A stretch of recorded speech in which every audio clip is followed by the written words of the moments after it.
Welcome to the first BARMM Planners Congress.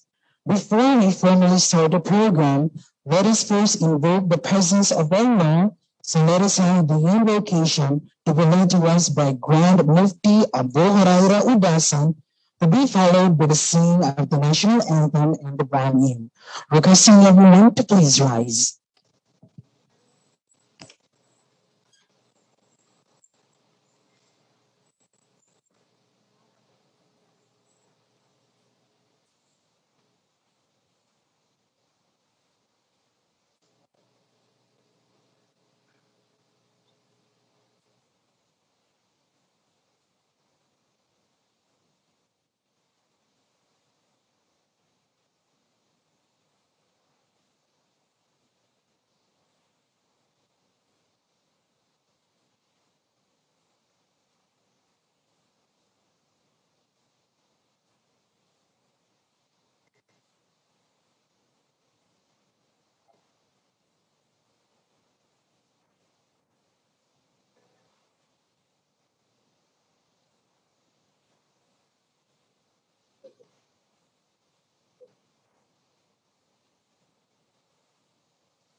Bismillahirrahmanirrahim. Alhamdulillahi Rabbil Ar-Rahmanir-Rahim. Maliki yawmiddin. Iyyaka na'budu wa iyyaka nasta'in. Ihdinas siratal mustaqim. Siratal ladzina an'amta 'alaihim ghairil maghdubi 'alaihim waladdallin. Amin. We beseech you, Almighty Allah, of your benevolence and blessing upon all of us in this auspicious occasion of the first BARMM Planners Congress. O Almighty Allah, keep the steps of our leaders firm and strong for the realization of our noble aspiration for the development of our Bangsamoro motherland, as well as for the smooth administration of our Bangsamoro moral governance, completely devoid of all evils of graft and corruption, explicitly driven by the moral principle of utmost dedication, devotion, honesty, justice, and integrity. For your guidance, Almighty Allah, will never fail. Ya Allah, O Almighty Allah, we are gathered here seeking your inspiration for the unity, solidarity, and integrity of our people in enjoining righteousness and in prohibiting evil deeds, as well as in compliance with your commandments, for you are our almighty patron and protector. Ya Allah, let the adversaries of the extension of the Bangsamoro Transition Authority understand your wisdom pertaining hereto. Let them further realize and concede to the truth. Ya Allah, O Almighty Allah, keep us stand out firmly and strongly against the seduction and deception of this worldly life, knowing that the life of this world is but a chattel of deception and illusion. وَمَا الْحَيَاةُ الدُّنْيَا إِلَّا مَتَاعُ الْغُرُورِ. Ya Allah, O Almighty Allah, let not our heart deviate from the truth, now that you have guided us, for you are the most gracious, the most beneficent. Glory be to you, Almighty Allah. Lay not on us burden beyond our capacity to bear. Condemn us not if we forget or fall into error. Pass over our faults, grant us forgiveness. ربنا آتنا في الدنيا حسنة وفي الآخرة حسنة وقنا عذاب النار والحمد لله رب العالمين تقبل الله منا جميعا. Mga kababayan, ang pambansang awit ng Pilipinas.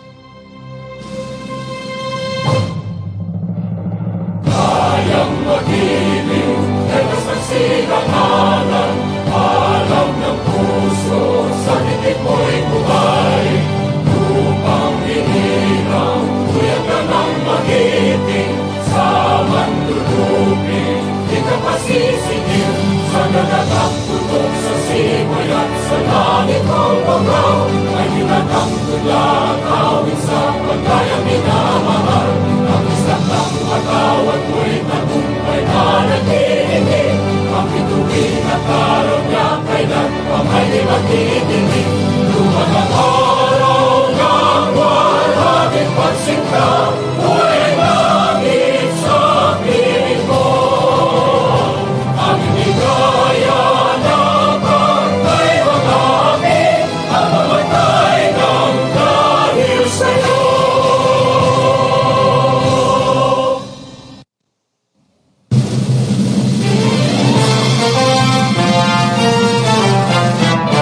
Simula noon hanggang ngayon, isa ang naging layon. Magkaisa at magbuklod, kagitingan ay marugtong. Tumayo tayo mula sa hamon ng nakaraan, niyakos ang panganib na umanlang. Pinangako sa puso at paniniwala, ang ginhawa para sa kabataan. Bangsamoro ay tagumpay, bunga ng pawis, dugo at buhay. Kapayapaan, katarungan ay atin ang nakamtan. Alhamdulillah, alhamdulillah, pagpalain Bangsamoro. Bangsamoro, Bangsamoro, lagi kang mamahalin. Walang pipigil sa damdamin, mga pangako'y tutuparin. Habang buhay kami sa'yo'y magbabantay, mananatili sa puso't isipan.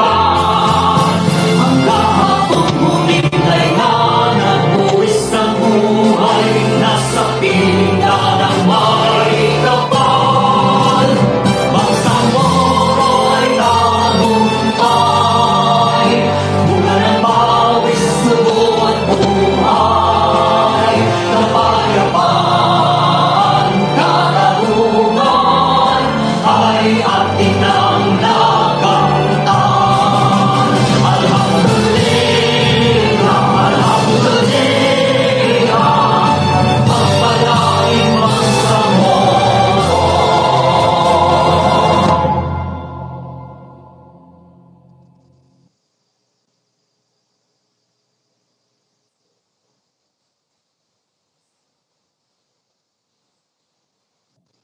You may now be seated. Before we begin, I'd like to acknowledge the arrival of the Senior Minister and the Minister of Memory, Honorable Abdul Rauf Makakua. Good morning, sir. And we also have here the presence of Ma'am Tarhatatu Kalim, Chief Planning and Programming Division of MPW, and Mr. Nabil Mameribid from MPW, Chief Planning Section. And we also have Sir Dr. Aid Pisalik, BYC. All right. So at this juncture, I'd like to welcome everyone and good morning. The Bangsamoro Autonomous Region in Muslim Mindanao, or BARMM government, continues to be a catalyst of change, especially in transforming the lives of the Bangsamoro people.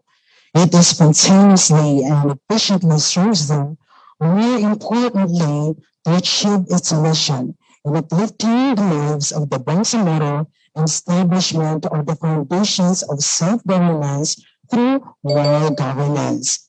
This is genuinely a wonderful move because as what Narendra Modi, the Prime Minister of India, said, good governance is putting people at the center of the development process. Ladies and gentlemen, I am Johanin Ali Inok from BPD Iban, your Master of Ceremony for today's first BARMM Planners Congress.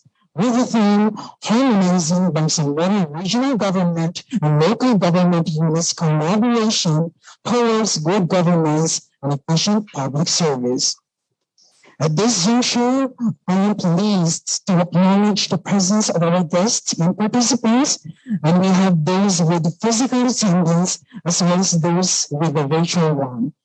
From the national government representative, we have Socio-Economic Planning Secretary of Landa Central Office, Secretary Carl Kendrick D. Chua, President Vice. We have the BARMM government officials headed by our honorable BARMM Chief Minister, Ahod Balawag Ibrahim, also President Vice. We have our senior minister, Minister of Dilraov, Makakua, our able, young, and dynamic Bangsamoro Director General of BPDE BARMM, Director Engineer Mahajirin Piali, our energetic and brilliant Minister of the Ministry of Interior and Local Government. We have Attorney Nagib Jason Ringo, our active Minister of the Ministry of Public Works, Member of the Parliament Architect Edward Yugera, and also in attendance today are the regional planning officers coming from the different BARMM ministries, offices, and agencies. We have the planning officers from OCM, MAFAR, MFBM, MSSD, MTIT, MALE, MOTC, MBHT, RIPA, MILG, MENRE, Impulse, NSC, BWC, BYC, BSC, and of course BPA, BTA, and BHRC. We also have in attendance today Provincial Planning and Development Coordinators, or PPDCs, of the provinces of Cebu, Maguindanao, Basilan, Tawi-Tawi, and Lanao del Sur. When it comes to our City Planning and Development Coordinators, or CPDCs, we have the cities of Marawi and Lamitan. For our Municipal Planning and Development Coordinators, or MPDCs of the concerned local government units, we have from municipalities of Albarca, Haji Muhammad Ajur, Haji Muhtamad, Bantayan, Sundusip, Tabuan Lasa, Angkaya, Pukan, Haji Panglima Pahil, Hulu, Pangutaran, Indana, Ola, Panalo, Bongo. We also have from municipalities of Amay, Manabilang, Wenda, Bayabaw, Malabang, Mashu, Bulondo, Ligapo, Picong, Puwalas, Sagyaran, Tampara, Paraka, Lao, Una, Bayabaw, Sultan Dumalondong, Bacolod, Kalawi, Dubong, Ilanugas, Kapay, Lambaka, Unayan, Madalon, Narogong, Pagayawan, Tubaran, Tugaya, Ampatuan, Barira, Buluan, Dato Abdullah Sangki, Dato Hofer, Ampatuan, Matanog, Sultan Kudarat, South Upi, Buldan, Dato Paglas, Dato Piyang, Gindilungan, Kabuntalan, Mamasapano, Mangwede Dato, Northern Kabuntalan, Pagalungan, Pandag, Shariff Agwak, Sultan Mastura, Palayan, Tugaya, Dato Onsay, Parang, Dato Anggal, Bayang, and of course we have special geographic areas. Other development partners and institutions, my colleagues in BPDE as the lead agency in this occasion, and other colleagues in the BARMM government, it is an honor to have your presence here in the first BARMM Planners Congress. To everyone, we are truly grateful in your attendance and participation in our activity. Without further ado, it is with immense pride and honor to introduce to you the Bangsamoro Director General of BPDE BARMM via Zoom for his opening statement.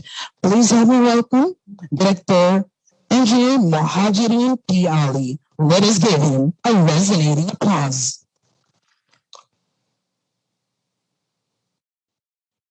Thank you very much. Is my audio clear? Yes, sir, we can hear you well. Thank you. Very clear. Bismillahirrahmanirrahim. Rabi sahri sadri wa yasirli amri wa hudatan min lisani yafqahu qawli. My courtesies to our Chief Minister, Honorable Ahud Balawag Ibrahim, to our very own Senior Minister Abdul Rauf Makakua, to the NEDA Socioeconomic Planning Secretary, Carl Kendrick Tichua. Present here today from NEDA is Ma'am Presi, BARMM officials, and key representatives from BARMM ministries, agencies, and offices, and local government units, development partners, and stakeholders. Ladies and gentlemen, good morning po. Assalamualaikum warahmatullahi ta'ala wabarakatuh.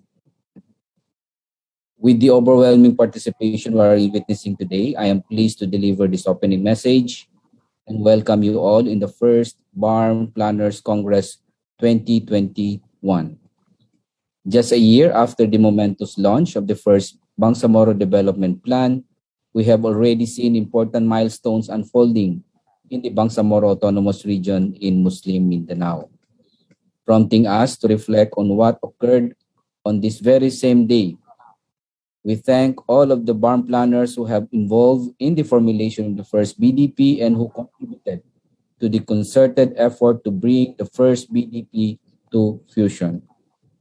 Some of them may no longer be in government service or have chosen a different government career path, but all of their substantial contributions have been duly recognized and celebrated up to this point. This demonstrates clearly that the success of the first Bangsamoro Development Plan was contingent upon the commitment of all relevant development stakeholders.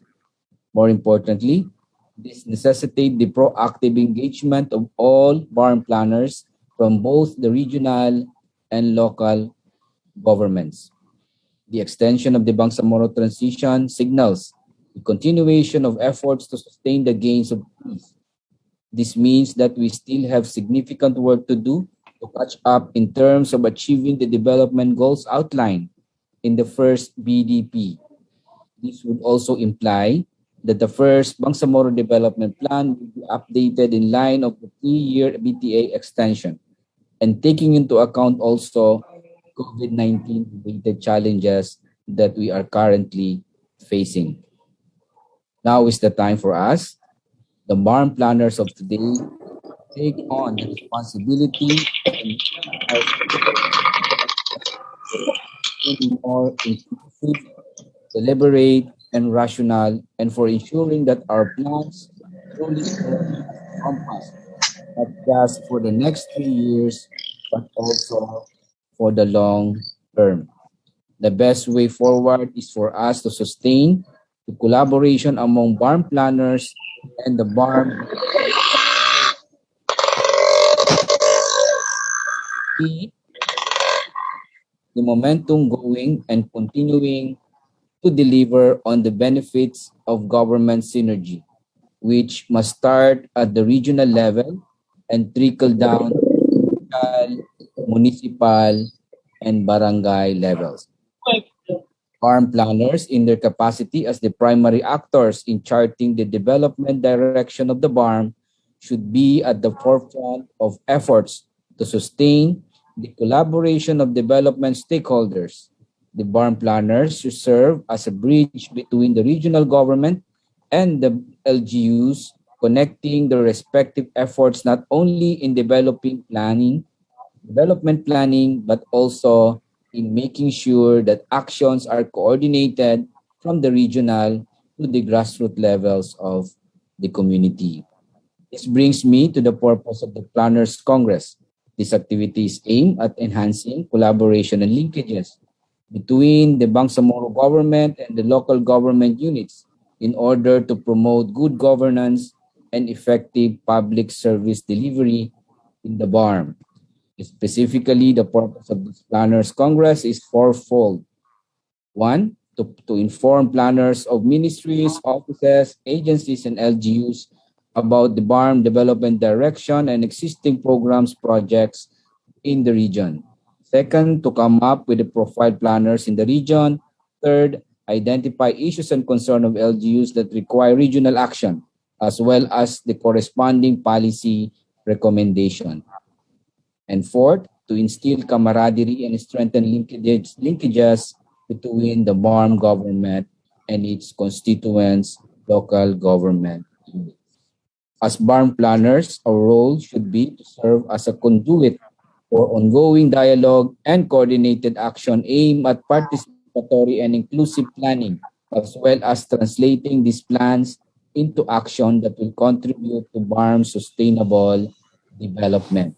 Let me conclude by saying that I hope this event will pave the way for the realization of regional and local planning and budgeting mechanisms that will bring about a more systematic and coordinated approach to development and ensure broader stakeholder participation in the formulation of policies and programs that will have an impact on the lives of the people in BARMM. On that note, I wish you all a fruitful and stimulating discussion. Thank you. Magandang umaga po sa lahat. Assalamualaikum warahmatullahi taala wabarakatuh.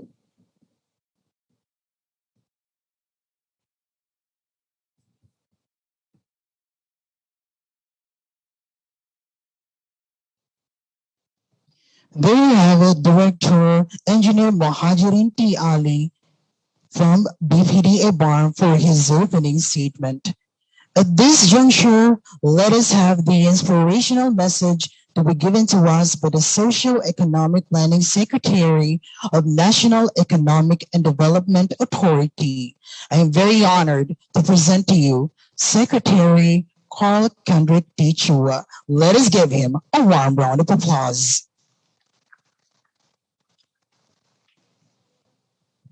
To our partners in the Bangsamoro Autonomous Region in Muslim Mindanao or BARMM, the members of the Bangsamoro ministries and offices, representatives from the various local government units in the Bangsamoro region, stakeholders and guests, good morning. The National Economic and Development Authority, or NEDA, is honored to be a part of the first BARMM Planners Congress, which brings together the key people from the regional and local governments responsible for charting out the development trajectory of BARMM. As the country's planning agency, NEDA has been collaborating with the Bangsamoro Planning and Development Authority, or BPDA, and its successor, the Regional Planning and Development Office, in many activities through the years. We have actively engaged the BPDA when we formulated the Philippine Development Plan, or PDP, for 2017 to 2022. And its midterm update. Subsequently, we worked with BARMM in crafting the first Bangsamoro Development Plan 2020 to 2022, consistent with the PDP framework.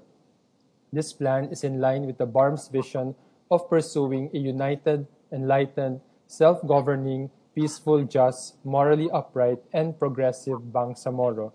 NEDA has also been supporting the Bangsamoro Transition Authority, or BTA, in establishing the foundations of a strong governance through technical discussions on relevant development assistance projects.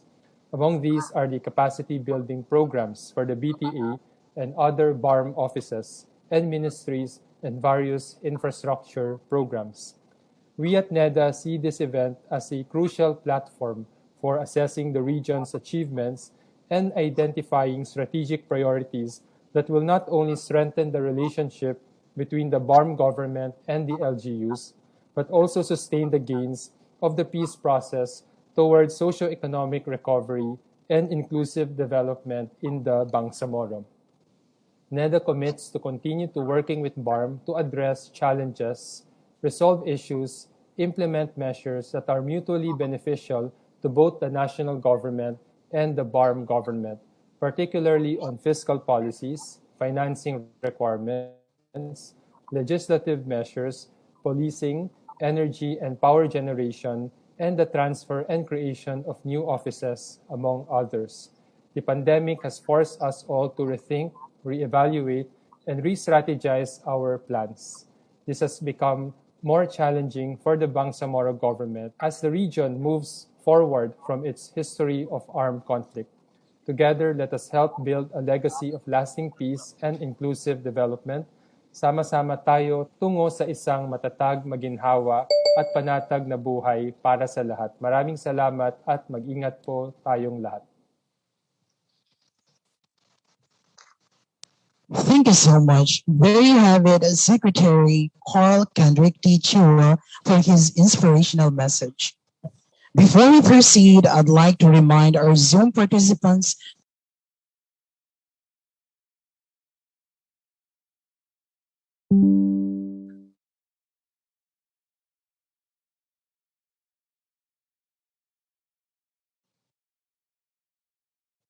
once again, please help me welcome Chief Minister Ahud Balawag Ibrahim for his keynote address.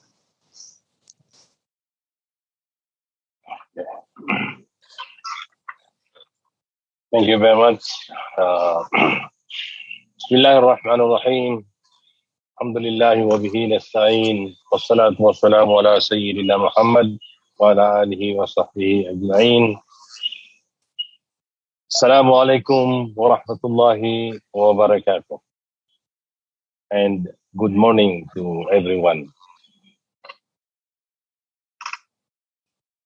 First of all, my courtesies to our guests, officials from the national government, represented by NEDA's Socio-Economic Planning Secretary, Mr. Carl Kendrick T. Zoa, our BARMM officials, headed by Senior Minister Abdul Makakwa, from the ministries, offices, agencies, and local government units, BARMM planning officers from the regional, provincial, city, Recording and in municipal progress. offices, our active and supportive development partners, other guests and participants, and to all my fellow public servants who are joining us today, ladies and gentlemen.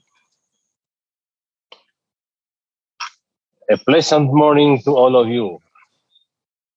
First of all, I would like to commend the Bangsamoro Planning and Development Authority, BPDA, headed by Bangsamoro Director General Engineer Muhajirin T. Ali, for spreading this event, the first ever Planners Congress being held since the establishment of the BARMM in 2019. Exactly a year ago, on November 4, 2020, the Bangsamoro government officially launched the first Bangsamoro Development Plan 2020-2022, which is the first of its kind in the Bangsamoro region and the Philippines as a whole. It is a 3-year plan that harmonizes the existing development plans in the BARMM, such as ARMM Regional Development Plan 2017-2022, BDPI and BDP 1 and BDP 2 by the Bangsamoro Development Agency, and United Bangsamoro Development Plan, which is being implemented under BARMM's result of the series of planning workshops and synergy between BARMM ministries, agencies, and offices, and consultations with LGOs, civil society organizations, private sector organizations, academics, and other stakeholders at the regional, provincial, city, and municipal level. Today's gathering of our hardworking planners, who are playing a significant role in the BARMM's economic and development initiatives clearly demonstrates the Bangsamoro government's unwavering commitment to achieving our vision of uplifting the lives of the Bangsamoro and laying the foundation for self-governance through moral governance. This Planners Congress will also serve as an important avenue for our regional, provincial, cities, and municipal planners to provide feedback on the implementation of the first Bangsamoro Development Plan. Today's event, I hope, will foster camaraderie and help us strengthen our linkages with the BARMM LGUs. Later on, you will also be informed about BARMM development direction, as well as our current programs and projects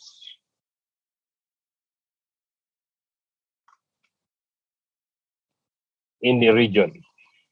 Furthermore, we intend to come up with the profile planners in the region and to identify the prevalent issues and concerns of LGUs that require regional action, as well as the corresponding policy recommendations. With the foregoing, I am looking forward for a fruitful outcome at the conclusion of this activity.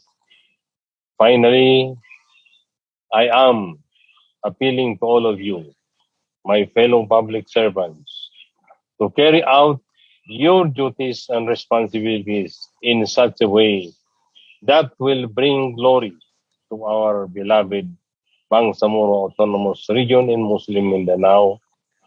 Let us continue to serve our fellow Bangsamoro with integrity, utmost dedication, dignity, and honesty. As the BARMM Chief Minister, I would like to express my heartfelt appreciation to each and every one of you for your outstanding service to the Bangsamoro government and its people. Marami pong salamat. Good day and wassalamu alaikum wa rahmatullahi ta'ala wa barakatuh. Assalamualaikum salam.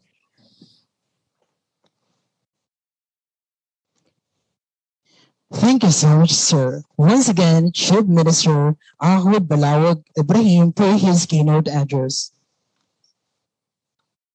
At this juncture, I'd like to acknowledge the presence of our following guests and participants. We have Mr. Rodimel I. Belanghilot, Victor BARMM. We also have Anas A. Alayodan from LGU Lombaka Unayan, Engineer Naima A. Indong from LGU Tawi-tawi. We have Sir Alexander Manuel from LGU Raja Boyan, Sir Membalawag S. Riga from LGU Balabagan. We also have Mr. Albert M. Panas from LGU Shariff Kabunsuan. We have Fahad S. Andog from LGU Tubaran and Sir Albert P. Toligo from LGU Calanogas.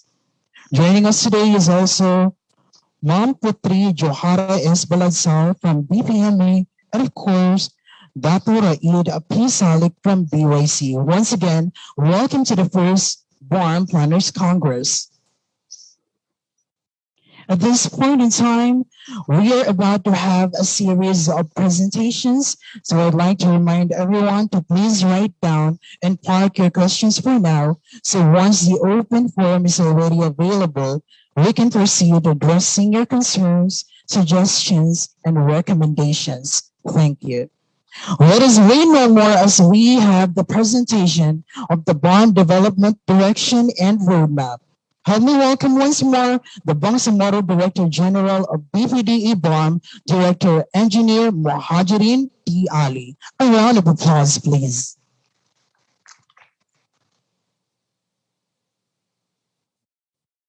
Thank you, thank you.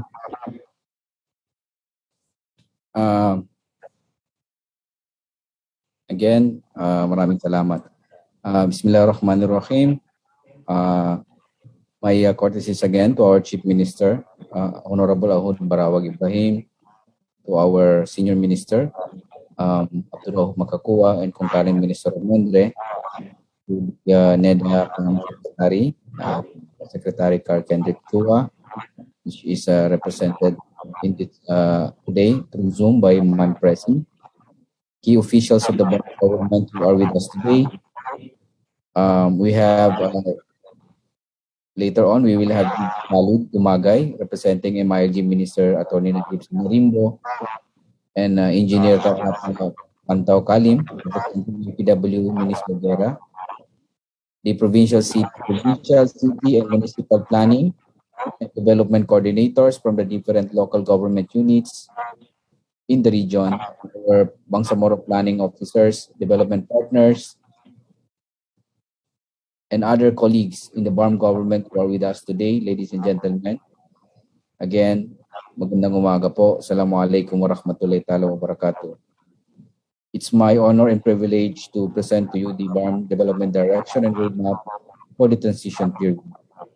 First, let me walk you through the outline of my presentation. It has 8 parts. First, the BARMM profile, its geographic jurisdiction, population, and economy. Second, the BARMM macroeconomic trends and targets. Third, the impact of COVID-19 on the BARMM economy. Fourth, the Bangsamoro Response and Recovery Plan, BRRP 2020-2022, and its development framework. Fifth, the BARMM 12-point priority agenda.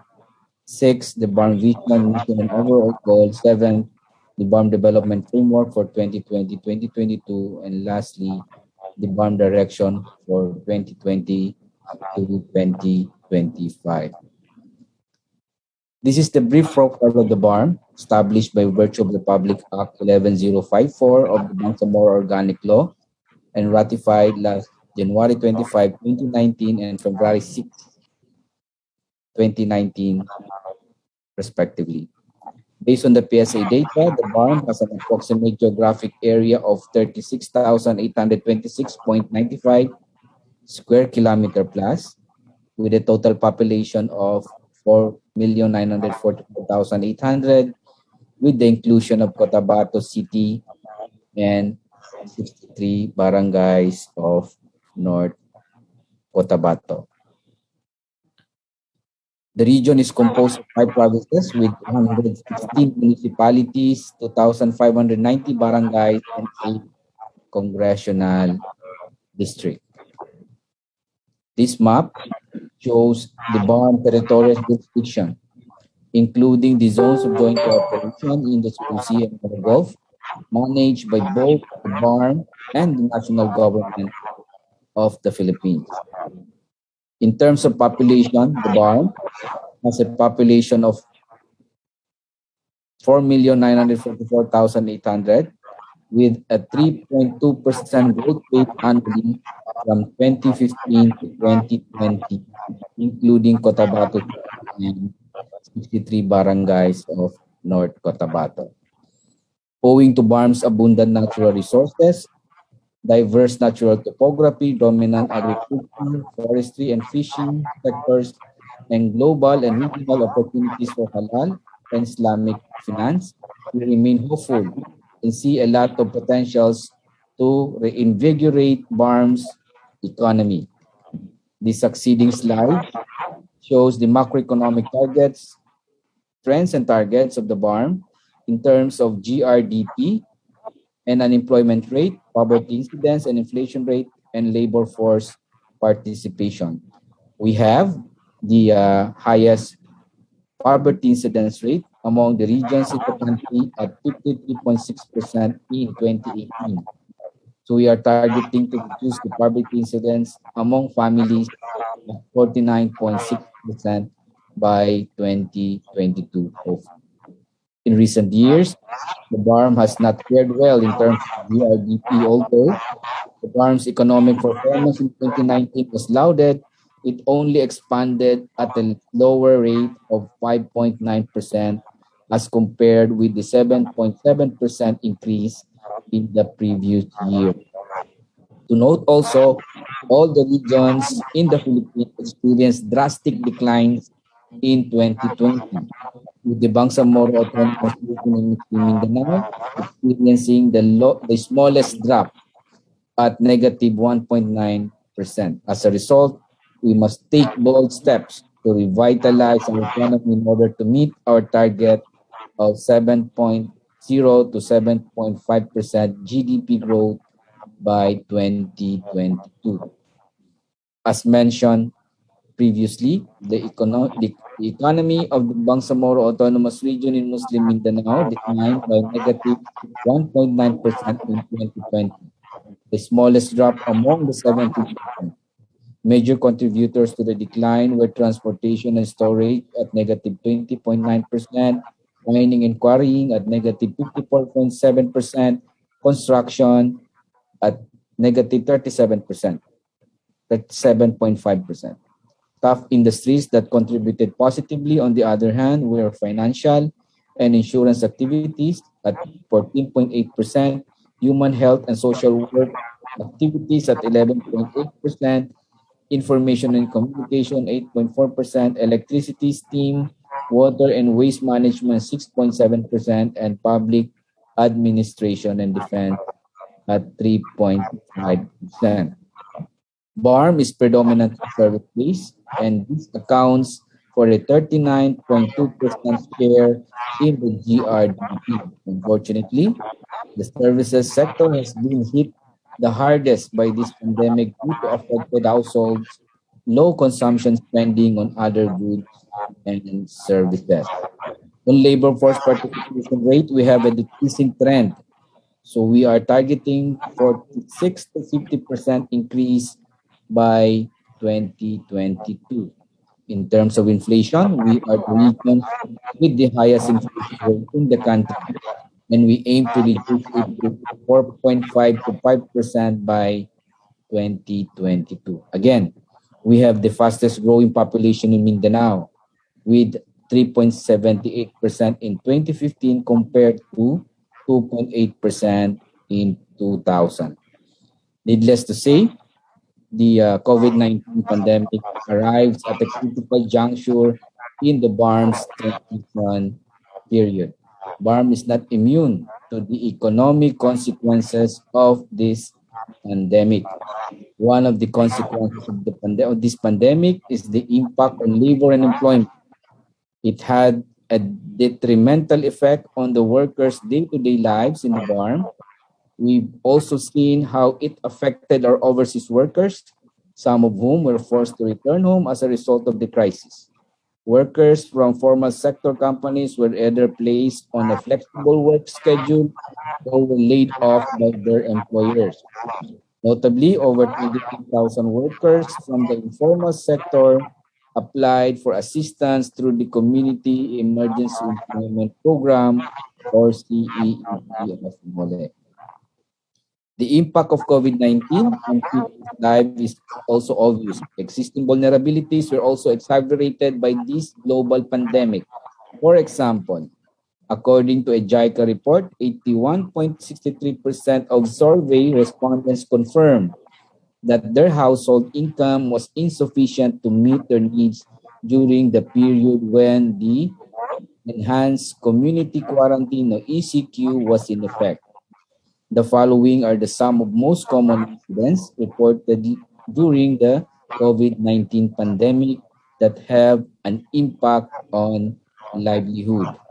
One, insufficiency of supply of goods in shops, local markets. Second, high price of food and daily necessities. Third, logistical distribution issues. And fourth, challenges in public transportation. When the COVID-19 pandemic began, initial confusion among LGUs were seen over how to implement their respective ECQ protocols. The local supply chains of agriculture and fishery commodities were limited and hampered, including the movement of agriculture products and marketing workers. Several local government units took steps to facilitate the transportation of these goods to local markets. The pandemic has also had a minor impact on crop production, livestock production, and poultry production. We've also seen a decline in agriculture export sales, and the pandemic is also very likely becoming a threat to food security in the region. It is worth noting, however, that despite the pandemic, fisheries production in BARMM increased. The challenges posed by pandemic are not limited to the industry and service sector. The imposition of quarantine protocols has economically harmed MSMEs and cooperatives in BARMM. According to the Ministry of Trade, Investment and Tourism Rapid Damage Assessment and Needs Analysis for MSMEs and cooperatives in BARMM, 63% of the 1,112 respondents said the COVID-19 pandemic has negatively impacted their business operation. Economic activity and key government construction projects were also disrupted. We are also anticipating that transportation restriction and temporary closure of non-essential establishments will significantly slow down the services sector growth. And we are seeing a decrease in domestic and foreign vessel traffic in Freeport and economic zone. A UNDP survey on food security in the BARMM during the pandemic confirmed the findings of another study that there is indeed difficulty in increasing food, and that the reason for difficulty in increasing food include a lack of money and resources, high food prices, and lack of food, inability to buy food, and other factors. The BARMM government has been working on ways to emerge stronger from the COVID-19 pandemic, while also ensuring that the region's socio-economic recovery continues during the transition period. The BRRP framework for COVID-19 was developed in accordance with the national government's trust and priorities. The framework is consistent with and supportive of the National Development Direction outlined in the Ambition Natin 2040, the Philippine Development Plan 2017 to 2022, and the National Disaster Risk Reduction and Management Plan. Through the Bangsamoro Response and Recovery Plan, BRRP on COVID-19 2020-2022, the BARMM government outlines critical strategies and strategic priorities, including how the government will mitigate the effects of the COVID-19 pandemic, facilitate adaptation to a new normal, and support gradual socio-economic recovery the next 2 years. The BRRP strategic framework is divided into five thematic areas, which are as follows. Number 1, essential health services. 2, social development. 3, economic recovery. 4, infrastructure support. And 5, good governance are all priorities. The Bangsamoro government plans to achieve overall BRRP goal by focusing on the 5 thematic outcomes and corresponding strategies to be implemented between 2020 and 2022. The following are the 5 thematic outcomes, namely, number 1, access to basic health services increase and health system capacities improve and strengthen. Second, social protection and education services are made available, accessible, and improved. Third, the stability of supply chain, ensure and resilient economy in the Bangsamoro established.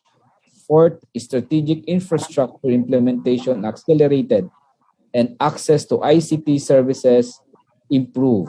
And fifth, public trust and confidence in governance improve and sustain. The BRRP highlights the Bangsamoro government's role in advocating for a whole of government approach, as well as the convergence of efforts to build safe, adaptive, and disaster-resilient Bangsamoro community. Its alignment with the first BDP is viewed as contributing to the BDP's overall goal, a long-term goal of uplifting the lives of the Bangsamoro people and establishing the foundation of self-governance through moral governance. Now, I'd like to highlight the BARM's 12-point priority agenda once more, emphasizing that all of our major endeavors in BARMM, whether existing or planned, have been and will be guided by this 12-point agenda. The 12-point priority agenda, as you know, include first, enactment of 6 priority codes. Second, the integration and harmonization of different development plans for the Bangsamoro. Third, is the establishment of appropriate BARMM bureaucracy. Fourth, is ensuring access to quality healthcare services, education, and social welfare duly supported by adequate infrastructure facility. Fifth, is the implementation of the special programs for transitioning combatants and their families in support to normalization program of the national government.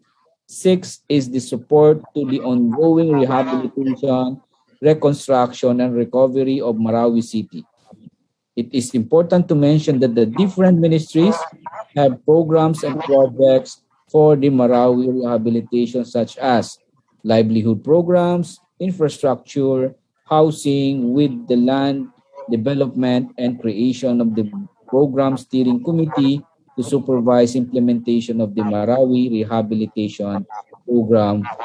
Bangsamoro community. Improving energy development and power generation in BARMM.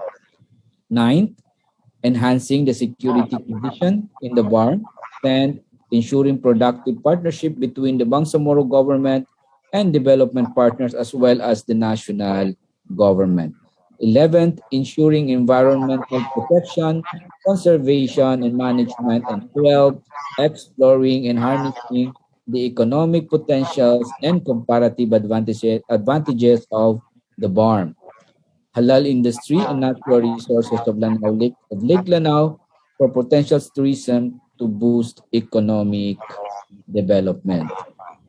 Just to refresh recollection of the cabinet approved vision for the BARMM, here it is again: united, enlightened, self-governing, peaceful, just, morally upright, progressive Bangsamoro. Then the BARMM mission guided by moral governance and in pursuit of genuine and meaningful autonomy, the Bangsamoro government ensures that the necessary condition for enduring peace and sustained socio-economic development suitable to the systems of life, needs, and aspirations of each people by providing services to communities, ensuring multi-stakeholders participation, and facilitating appropriate partnership. The BARMM overall goal is upliftment of the lives of the Bangsamoro and establishment of the foundation of self-governance through moral governance. This slide again shows the BARMM development framework for 2020 to 2022. These are the 8 development goals identified, vital for the attainment of the overall goal of uplifting the lives of the Bangsamoro and establishing the foundation of self-governance through moral governance. First, establish the foundation of moral governance. Second, sustain and enhance the condition of peace and security. Third, improve economic development of the BARMM. Fourth, promote the Bangsamoro identity, cultures, and diversity. Fifth, improve human capital development. Sixth, harness technology innovation to increase socio-economic opportunities and improve government services. Seventh, increase strategic and climate resilient infrastructure. And eighth, improve ecological integrity and resilient of BARMM community. Si Director, si Director Maulana. Now, We re-examine and model Bangsamoro development framework in light of the 3-year extension period of the Bangsamoro transition and taking into account all of the development agendas and frameworks discussed in the previous slide. The new BARMM development roadmap for 2020 to 2025 relies heavily on the early gains of the first BDP implementation, particularly on establishing a sustainable BARMM bureaucracy, establishing a substantial BARMM bureaucracy, sustaining the gains on socioeconomic development in turn, and progressive and improving LGU's functionality. Concrete strategies laid out, and with the whole of government approach, we envision that by 2025, we will be able to see some significant positive indicators that people in the Bangsamoro are self-governing, united, enlightened, peaceful, just, morally upright, and progressive. We anticipate that by 2025, with concrete strategies in place and a whole of government approach that emotion, we will be able to see some significant positive indicators that people in the Bangsamoro, again, are self-governing, united, enlightened, peaceful, just, morally upright, and progressive. And we hope that this achievement by 2025 will contribute to achieving the long-term goal of uplifting the lives of the Bangsamoro and establishing the foundation of self-governance through moral governance. Again, building on our early gains, the Bangsamoro development direction that we envision for the next 2 years are focused on 10 explicit outcomes. Number 1, addressing the identified BARMM bureaucratic challenges and gaps. Second, is the full establishment of the BARMM bureaucracy. Third, the completion of the passage of priority legislations. Fourth, the continuing improvement of functionality and performance of the local government units. Fifth, improving access of people to and quality delivery of social services at all levels of government. 6 is improving productivity in agriculture and services through value chain approach. 7 is on sustaining and promoting peace, public order, and safety in the region. 8 is on mitigating emerging and re-emerging infectious and climate and disaster risks, especially the vulnerable sectors. 9th, improving infrastructure support facilities. 10th is on sustainability, on substantially providing support for the completion of rehabilitation and reconstruction on Marawi City. Lastly, allow me to share the statement of our Honorable Chief Minister to quote, "The call towards extending the transition period of the new political entity speaks the desire of our people in making sure that we have a strong regional bureaucracy that can address our decades-long challenges and make sure that a brighter future awaits them, free from corruption, from manipulation, and from any ills of government. This extension, as what we have always said, was never and will never be about power.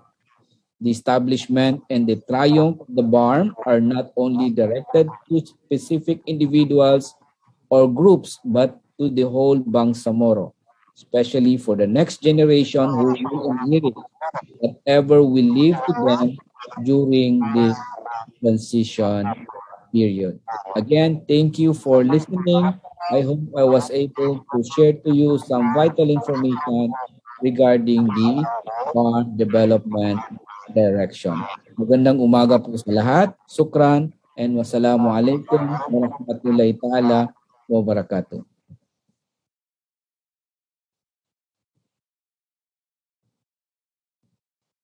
Thank you so much, Director Engineer Mohajirin P. Ali, for your presentation of BARMM Development Direction and Roadmap.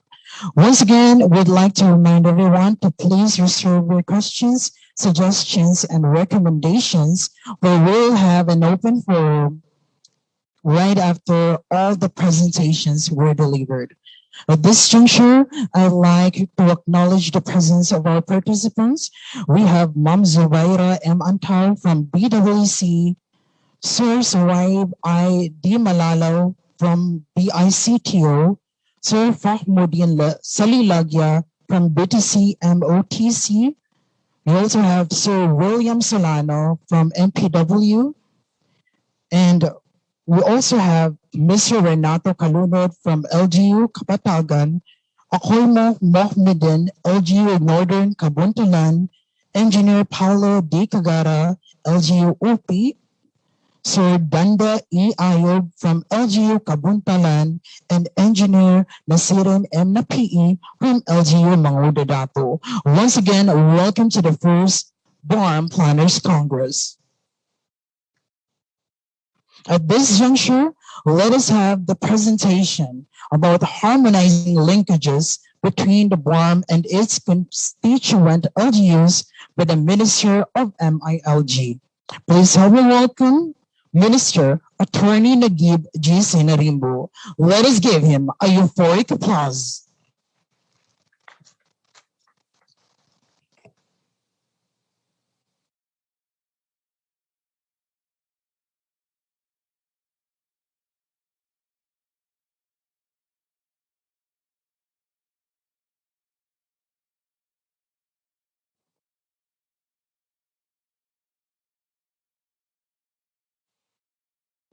Bismillahirrahmanirrahim. Assalamualaikum warahmatullahi wabarakatuh.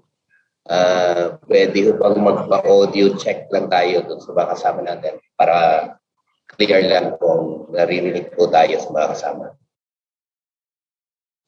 Good morning, Minister Attorney Nagib G. Sinarimbo. Sir, you are clearly heard by us. So, maraming salamat. Sir. Okay, so maraming salamat po. Una ay gusto kong humingi ng kaumanhin na hindi ho tayo physically present doon sa venue ng event dahil po may kasabay na mga activities na ginagawa ho namin. Nasa strategic planning workshop po kami para doon sa next 3 years na extension. But nonetheless, let me thank the food executive director of the BPDA, Engineer Muhajirin Ali, for inviting us to present during this Planners Congress. Let me also acknowledge and pay our respect to the respective planning officers of the different ministries as well as the local government units in the BARMM for attending today's event. I think this is one of the more significant events that's being held in the regional government. For that, I think it's important to share with you a few slides on harmonizing linkages between BARMM and its constituent local government units. As I have repeatedly said from the very beginning, it is important that we harmonize and create the link in terms of plans, budget, and programs, the local government units as well as that of the region, which is essentially a vertical integration.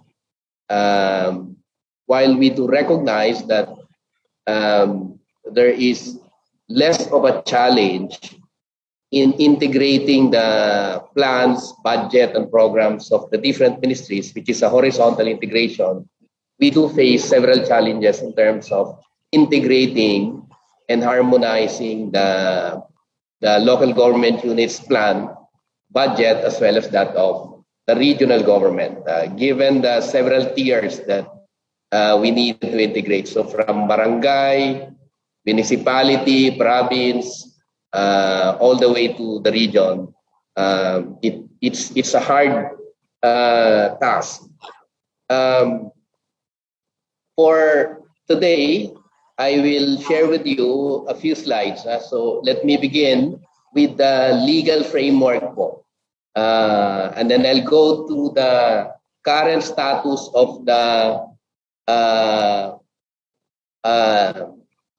challenges and in harmonization, and then I'll move to current initiatives of the ministry to strengthen vertical and horizontal linkages and opportunities for greater integration as we move along. Doon sa legal framework, it's important to understand yung harmonizing plans and budgets. Dahil merong sariling budget yung region at may sariling plans ito, ganun din yung mga local government units. So, merong pera at the level of the region, which is essentially the block grant, pero meron ding pera at the level of the local government units, representing the internal revenue allocation of the local government units. Yung pong pera nila ay pinagpaplanuhan at saka ginagawan din ng budget ng mga local government units. In the same manner that the block grant of the region is planned, budgeted, and disbursed by the regional ministries. So essentially, dalawa ho ang malaking fund source natin. Yung block grant at saka yung internal revenue allocation for local government units. If you look at RA 11054 or the Bangsamoro Organic Law, you find that there is a council which is tasked to plan, monitor, coordinate yung overall development. And that the development plans, programs, and projects of LGUs are supposed to be taken into account in the development plan of the region. So yun ho yung at the highest level in the region, ang integration is done by the Bangsamoro Economic and Development Council, where provincial governors as well as mayors of chartered cities in the region sit as members. So meron talagang integration mechanism created by the organic law. Under the administrative code, which was passed by the Parliament or the BTA, you find there in Section 15, Title 3, powers and functions ng council na yun. Ensure that the approved development plans of provinces, cities, municipalities are taken into consideration in the Bangsamoro Development Plan. So if you look at the legal framework, it says that we need to take into account in the development of the Bangsamoro Development Plan, the plans of the provinces, cities, municipalities, as well as the other local government units in the region. Corollary to that, we need to remember that under the organic law, RA 11054, hindi ho lahat ng batas na pinasa ng former autonomous region in Muslim Mindanao o yung ARM o yung Regional Legislative Assembly ay wala na. Meron pa ring mga subsisting laws enacted by the Bangsamoro region through the Regional Legislative Assembly, which are considered subsisting and therefore valid and operational as of this time. So meron pa rin hong mga batas na hindi na supersede. Ang isang halimbawa ho nito ay yung Muslim Mindanao Autonomy Act number 25 o yung Local Government Code in the ARMM. Pending yung enactment ng Bangsamoro Local Governance Code natin, yung MMA Act 25 is a subsisting law that governs the local government units in the region. In Section 299 of MMA Act 25, it says regional or local budget plans and goals shall, as far as practicable, be harmonized with regional development plans, goals and strategies in order to optimize the utilization of resources and to avoid duplication in the use of fiscal and physical resources. So even in the existing MMA Act 25, there is a call for harmonization and the complementation of fiscal and physical resources between the region and the local government units. Further, in Section 299, regional planning shall be based on local planning to ensure that the needs and aspirations of the people as articulated by the local government units in the respective local development plans are considered in the formulation of budgets of national line agencies or offices. So if you recall, merong mga national agencies na hindi na-devolve sa atin under 11054. But even these national agencies that remains operational for some of their programs in the region, their plans would have to be based on the plan of local government units in the region. So hindi ho pwede na they will plan na walang consideration doon sa plano ng mga local government units. If you look at a schematic diagram for integration of regional and local planning and investment programming, ganito ho ang magiging itsura niyan. If you recall, yung mga barangay, they are required also to develop yung barangay development plan nila and investment program at the level of the barangay. Yung plano na yan ay isasubmit nila through an annual budget na pinupondohan ng internal revenue allocation ng mga barangay. Then, if you go up to the municipality, yung municipality ay kailangan din nila nung development plan at investment program. This is also the basis in the preparation of their annual budget, yung mga LGUs na yan. And then if you go to the provinces, they're also required to prepare yung provincial fiscal framework plan.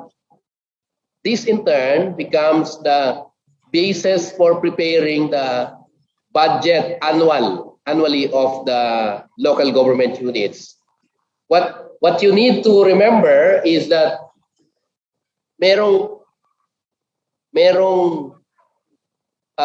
annual budget which is based on a plan. Yung plano na yon, yung investment programming niya is annual.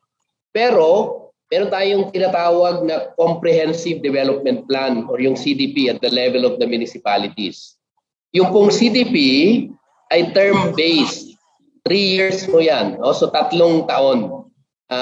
Iko-coincide doon sa tenure o term ng isang elected official. So every 3 years meron siyang CDP.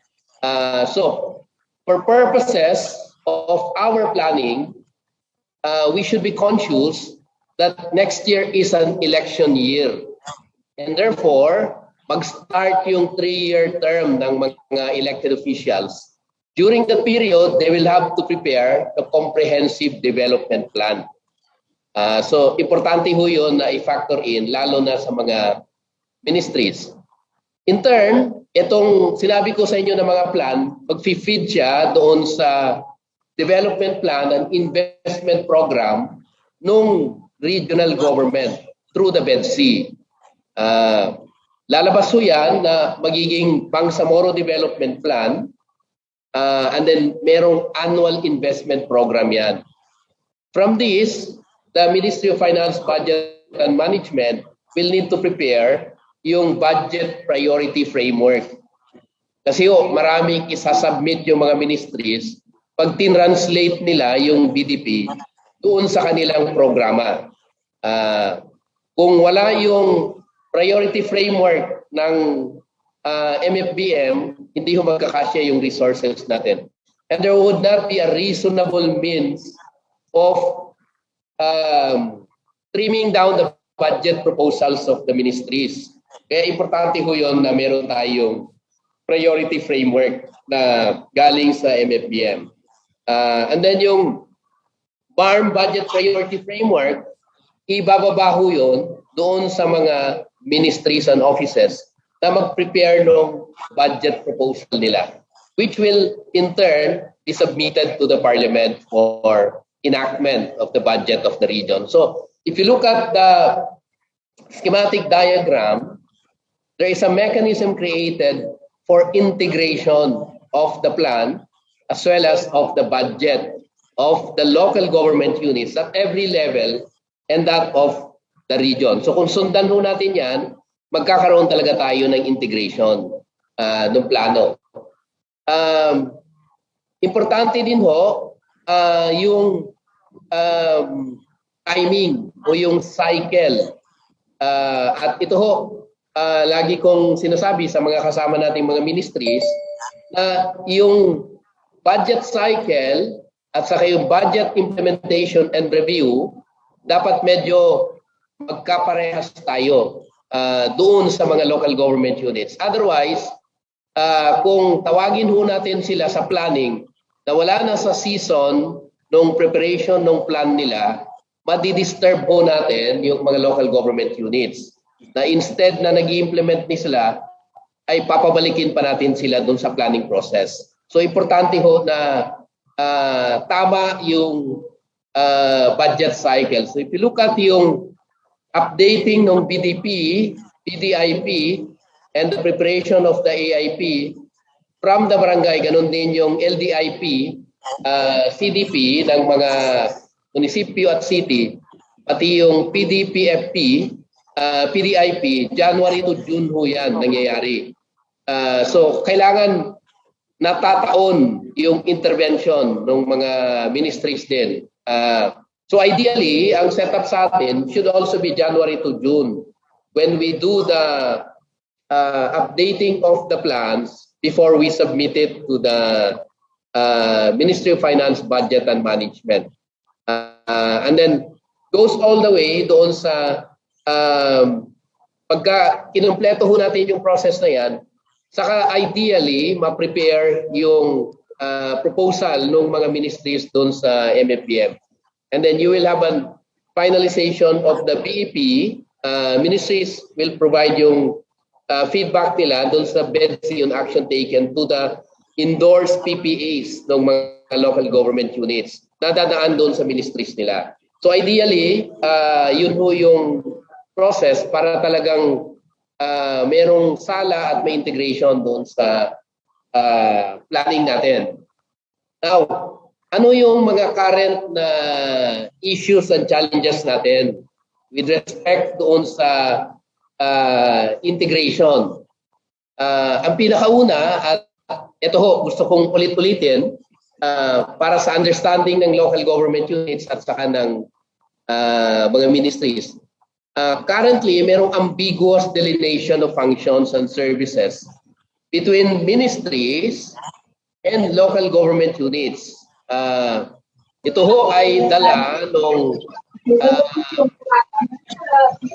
devolution process in the national government at saka yung autonomy charter na binigay sa ating ARMM at saka ngayon ay BARMM. So, halimbawa, health services under the Local Government Code of 1991, yan ho ay devolved na sa LGU. So yung municipal health officer in the administrative region na walang autonomy, yan ho ay hawak na ng local government units. Ang ibig ko sabihin ng hawak ay sila ang nag-hire, sila ang gumagastos, sila ang nagbibigay ng pondo para doon sa mga programa sa health. But in the ARMM, dahil nangyari yung autonomy enactment sa atin prior to 1991, dahil yung unang organic law na binigay sa atin nangyari noong 1989. Wala pa hong devolution sa local government units. So ang nangyari, nung binigay yung powers and functions doon sa ARMM, before ng devolution ng 1991, sa mga areas na kinover ng ARMM, hindi ho nagkaroon ng devolution at the level of the local government units. So kaya ho, yung municipal health officers ninyo, sa mga LGUs, hindi kayo ang nagbabayad. Yung regional government ang nagbabayad yan. Yung mga programa sa health, kadamihan din ho ay inassume ng regional government. Silang gumagastos, hindi ho yung mga local government units. Ha? So, kung hindi ho natin maayos yung delineation ng functions na yan, we will continue to have major challenges in this area as a service delivery between ministries and local government units. Halimbawa, health, ito ba ay tatrabahuin ni Ministry of Health o kaya tatrabahuin ni munisipyo, city o kaya ni probinsya? Ito ba ay babayaran ni LGU o ito ba ay babayaran pa rin ni Ministry of Health? Pangalawa ho ay meron tayong low number of local government units preparing development plan and investment programs.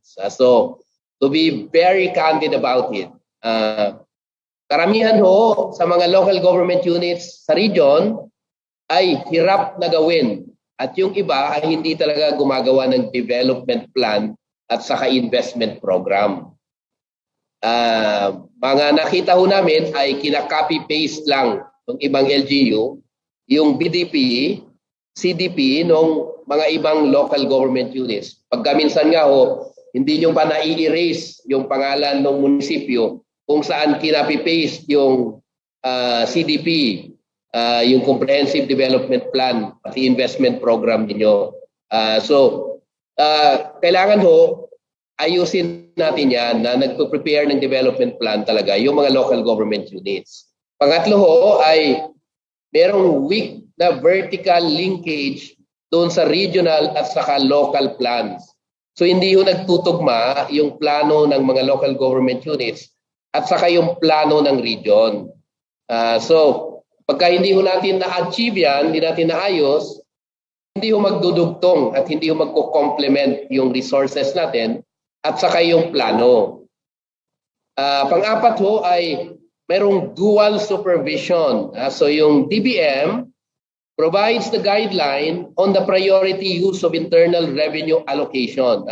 Dahil yung IRA ho ninyo ay diretso sa inyo from DBM, ang guidelines na binibigay at sinusundan para sa IRA na paggamit ay yung DBM. While yung BPDA, MFBM at saka MILG require LGUs to localize yung regional priorities. Siyempre ho, yung access doon sa block grant ng region, doon sa mga local government units inside the region, ang nagpo-prepare ho niyan ay yung MFBM, MILG at saka BPDA. So, pagka ho sinilip kung paano ginamit yung IRA, nagkakaroon tayo ng confusion kung saan ang susundin. Yung prescription ni DBM or yung prescription galing sa MFBM, BPDA at saka MILG. Kailangan ho nating ma-sort out ito, maayos ito. Kasi kung hindi ho, magkakaroon talaga ng disconnect. Kasi kung ang priority national government ay kaiba sa kay region at ang compliance na hahanapin nila ay para ma-support yung national priorities, ipipilit ho ng DBM yon. Samantalang yung region, iba ho yung priority niya at iba yung compliance requirement niya. And because LGUs in the region is under our supervision, magkakaroon ho talaga tayo ng continuing challenge dyan. Magkakaproblema ho tayo.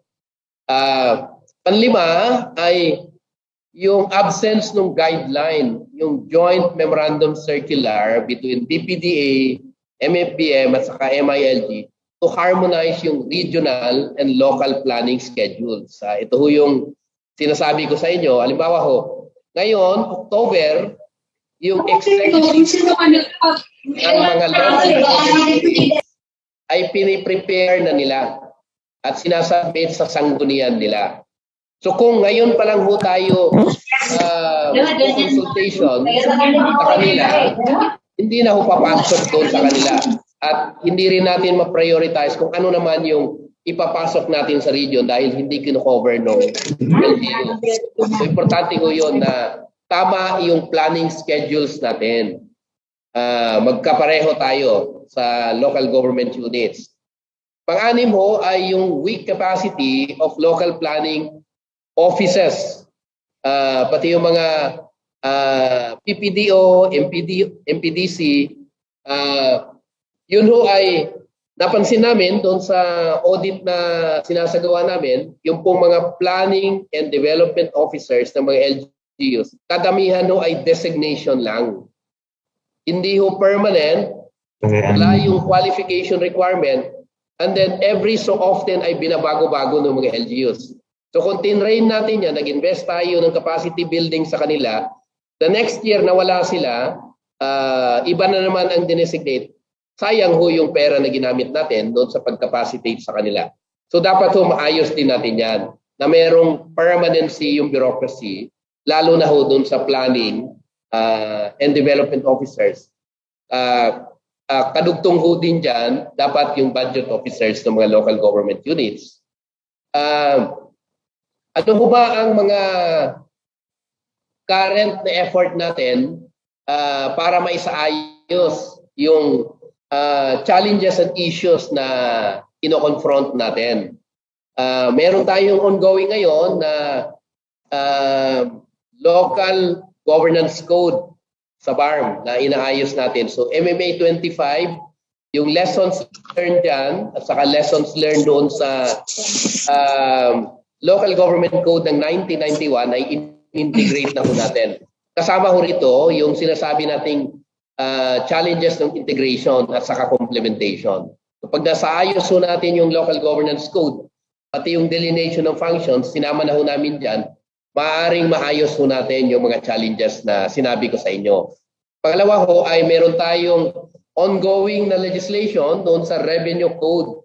Kaya ho, doon sa mga sources of revenue, taxation, dapat masaayos din ho natin yon para ho ma-harmonize natin yung kinokollect ng mga LGU at saka yung kinokollect ng region. Pangatlo ho ay kailangan nating palakasin yung BEDC subcommittees. Kasi iba-ibang committees so ang nasa BEDC, pero may mga subcommittees na kakailanganin natin na mapalakas para ma-integrate yung sector kung saan nandoon yung ibang concerns ng mga local government units. Pang-apat ho ay meron tayong ongoing capacity development intervention for the strengthening of local development planning process. Sa level ho ng ministry namin, bumababa ho na ho tayo dun sa mga local government units para ho palakasin yung planning process sa level nila. Hopefully, itong planning process sa kanila, pag lumakas, ma-integrate at ma-input doon sa planning process naman ng mga ministries, baka ho talaga ma-reflect natin yung priorities at the local government units paakyat sa mga ministries. Meron tayong engagement with PPDA, MMPM at MILG for the issuance of a harmonized planning and budgeting circular. So pag naayos po natin yan, medyo address na natin yung kawalan ng harmonization sa local government units at saka sa region. Pang-anim ho ay yung engagement with development partners for technical assistance in the strengthening of BARMM public financial management and monitoring system. So JICA is into it, the World Bank is into it, and then papasok din ho yung Asian Development Bank, ADB, para ho sa technical assistance na yan. Kinausap na ho namin yung Sumatra, pero mukhang hindi sila interested doon sa proposal na to. Yung kailangan din natin mapalakas yung local special bodies. Kasi ho, dito talaga nagkakaroon ng at least per ministry, merong integration doon sa local government units. Ang isang halimbawa ho nito, sa area ng education, dapat ho yung Education Council mapalakas yun para nag-meet yung MBSTE at saka yung mga local government units. Ganon din ho yung sa iba pang special bodies na mayroong participation yung ministries at saka yung mga local government units. So, pwedeng maging mechanism yan at currently sa amin ho ay minamaximize namin yung mga local special bodies na yan. Kagaya ng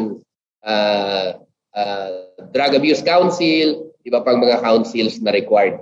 And then yung accreditation ng CSO member in the BEDC, currently ay yung BPDA ay inaayos na ho para makapasok na sa BEDC yung mga civil society organizations para ho ma-enrich natin yung composition, including the discussions at the level of the BEDC. Meron ding formulation ng regional policy on the delineation of functions and services. Ito ho ay pinropose natin na joint memorandum circular with MFBM para doon sa application ng Mandanas ruling next year. Kasi ho, yung national government, naglabas na ho ng budget circular yan, na marami na silang programa ng mga national departments na hindi na popondohan ng national government. Ang isang halimbawa ho nito ay yung procurement ng mga seedlings, dispersal ng mga farm animals, hindi na ho popondohan ng DA yan.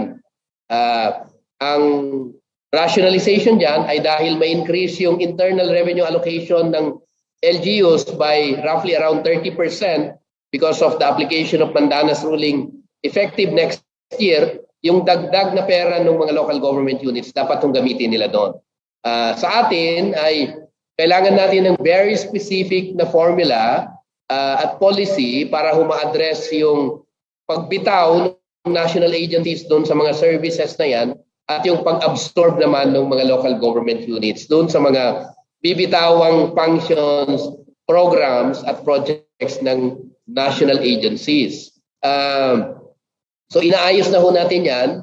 Hopefully lumabas ho yung issuance para mag-guide yung mga local government units kung ano yung hindi na popondohan ng mga ministries at ano naman yung i-require natin na pondohan ng mga local government units. And then meron din tayong formulation and issuance of various guidelines for alignment of regional and local priorities. Ito yung regional memorandum para dun sa planning, budgeting, calendar at saka monitoring and evaluation para ho mag-synchronize yung region at saka yung mga local government units. Ano naman yung opportunities na nandito sa atin for harmonization? Ang una ho ay yung delineation of clear roles and functions of local government units because of the Mandanas ruling. So mapupwersa ho talaga tayo na mag-delineate ng roles and functions dahil una, bibitawan ng national agencies yung mga ibang programa. Hindi na nila popondohan. So whether you like it or not, local government units will have to fund those programs na hindi na popondohan ng national agencies through the DBM. Dahil naglabas na ho ng memorandum circular, si budget guidelines, si DBM na hindi na papapondohan yung mga programang yon. Because of that, we will have to give that to local government units. So magta-transition lang ho tayo. Pangalawang opportunity ho ay mapalakas natin yung BPDA to include yung appropriate divisions, bureaus for local government planning para ho talagang merong nakatutok na division sa BPDA para doon sa pagpapalakas at pag-integrate ng local planning process ng LGU papunta sa region. Pangatlo ho ay yung financial support for localization of moral governance. So yung isang opportunity natin na mag-align yung mga local government units ay yung pondo na nakaangkla doon sa promotion ng moral governance ay dapat maging opportunity yon na sumunod yung LGUs doon sa framework na yon para humapondohan yung mga programang nilalapit nila sa region. Pang-apat ho ay yung equitable appropriation of regional resources. So sa ngayon, kaya nating ma-influence yung local plans through the appropriations ng resources natin. So kung ano yung ipaprioritize natin, napupondohan natin, doon dapat pumunta yung plan ng LGU. So kung wala sa plano nila, dapat ho ay hindi natin pinupondohan kasi hindi ho masusustain yun. Ang lima ay yung assistance from development partners for capacity development requirements of BARMM and its constituent local government units.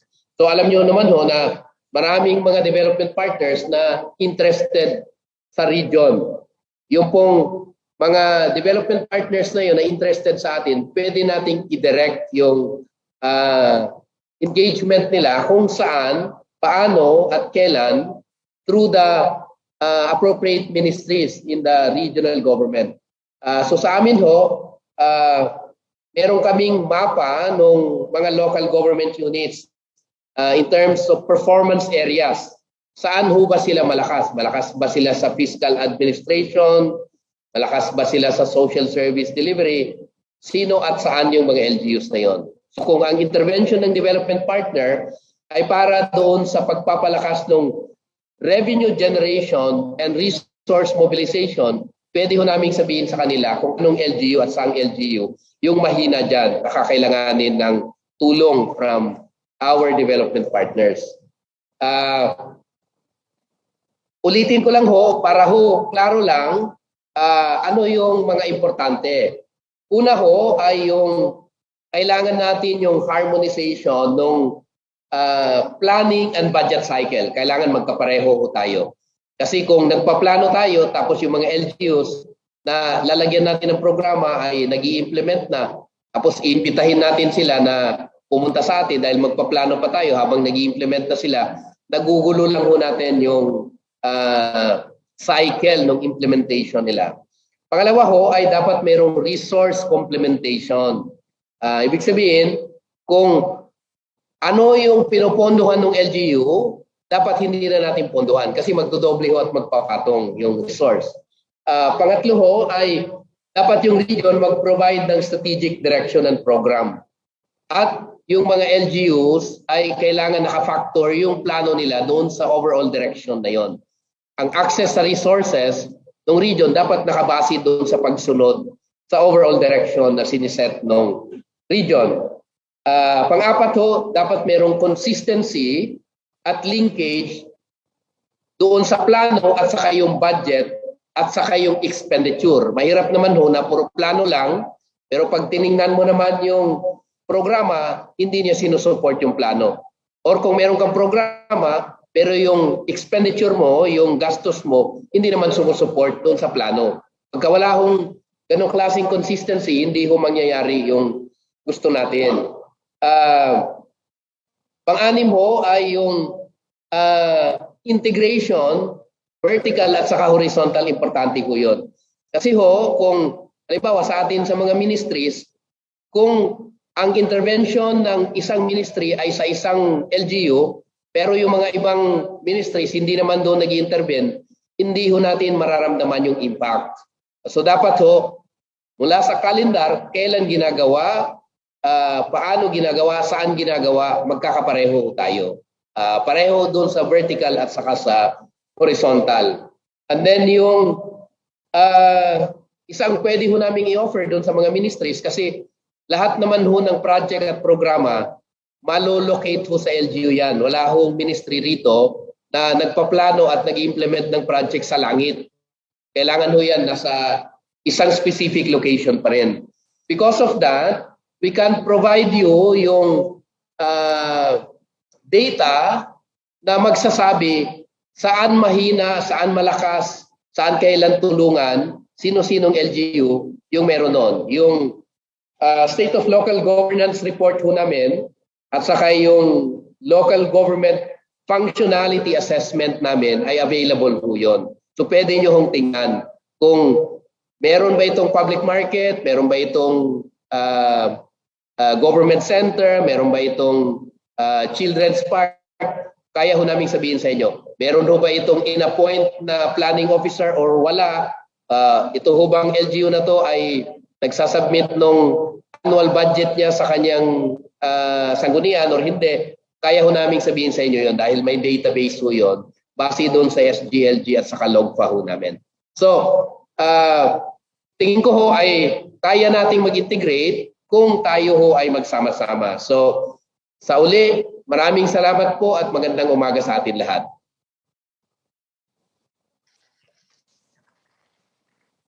Salamat.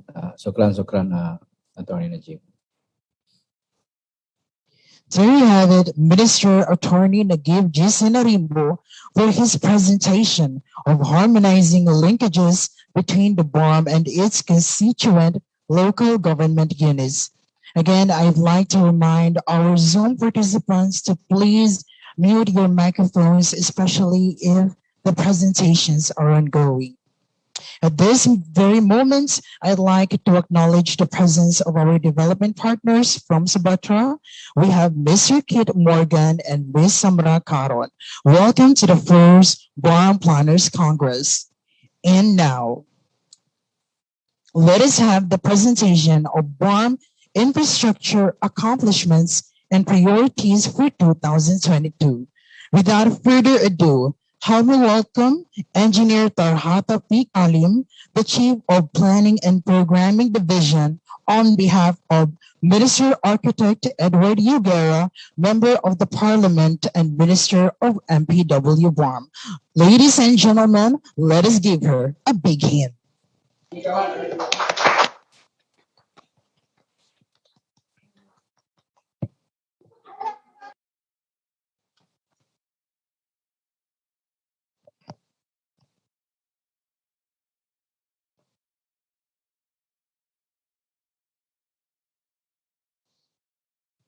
Okay. My due respect to our Chief Minister, Ahud A. Balawag, now in Zoom. And of course, our Senior Minister who is with us today, Abdul Rauf Bakakuwa, sir.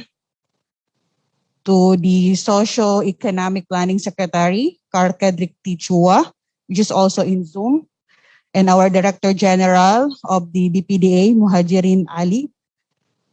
To the ministers in attendance and in via Zoom, to our regional planners from different ministries, provincial planners, municipal planners, and to our partners here from Sumatra, I think Jaika, Nikiko-san.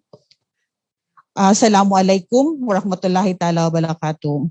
In behalf of Minister Edward Guerra, I will be presenting to you today the BARMM infrastructure development under the Ministry of Public Works. Also here with me is Engineer Nabil Mamoribid, my planning section chief in the Ministry of Public Works. So next slide, please. Okay, the Ministry of Public Works is mandated to be the Bangsamoro Government's engineering and construction arm, and is mandated to undertake the planning, design, and construction of infrastructure, such as but not limited to roads, bridges, flood control, water supply, projects, and other public works facilities. We are also mandated to undertake the construction, rehabilitation, and maintenance of infrastructure facilities based on the administrative code. Next. As we all know, under Article 13, Section 37 of RA 11054, it is no longer in the responsibility of the BARMM, the construction and maintenance of the national roads, bridges, water supply and services, and flood control and irrigation system, and for the maintenance of existing airports, seaports, wharves in the Bangsamoro region.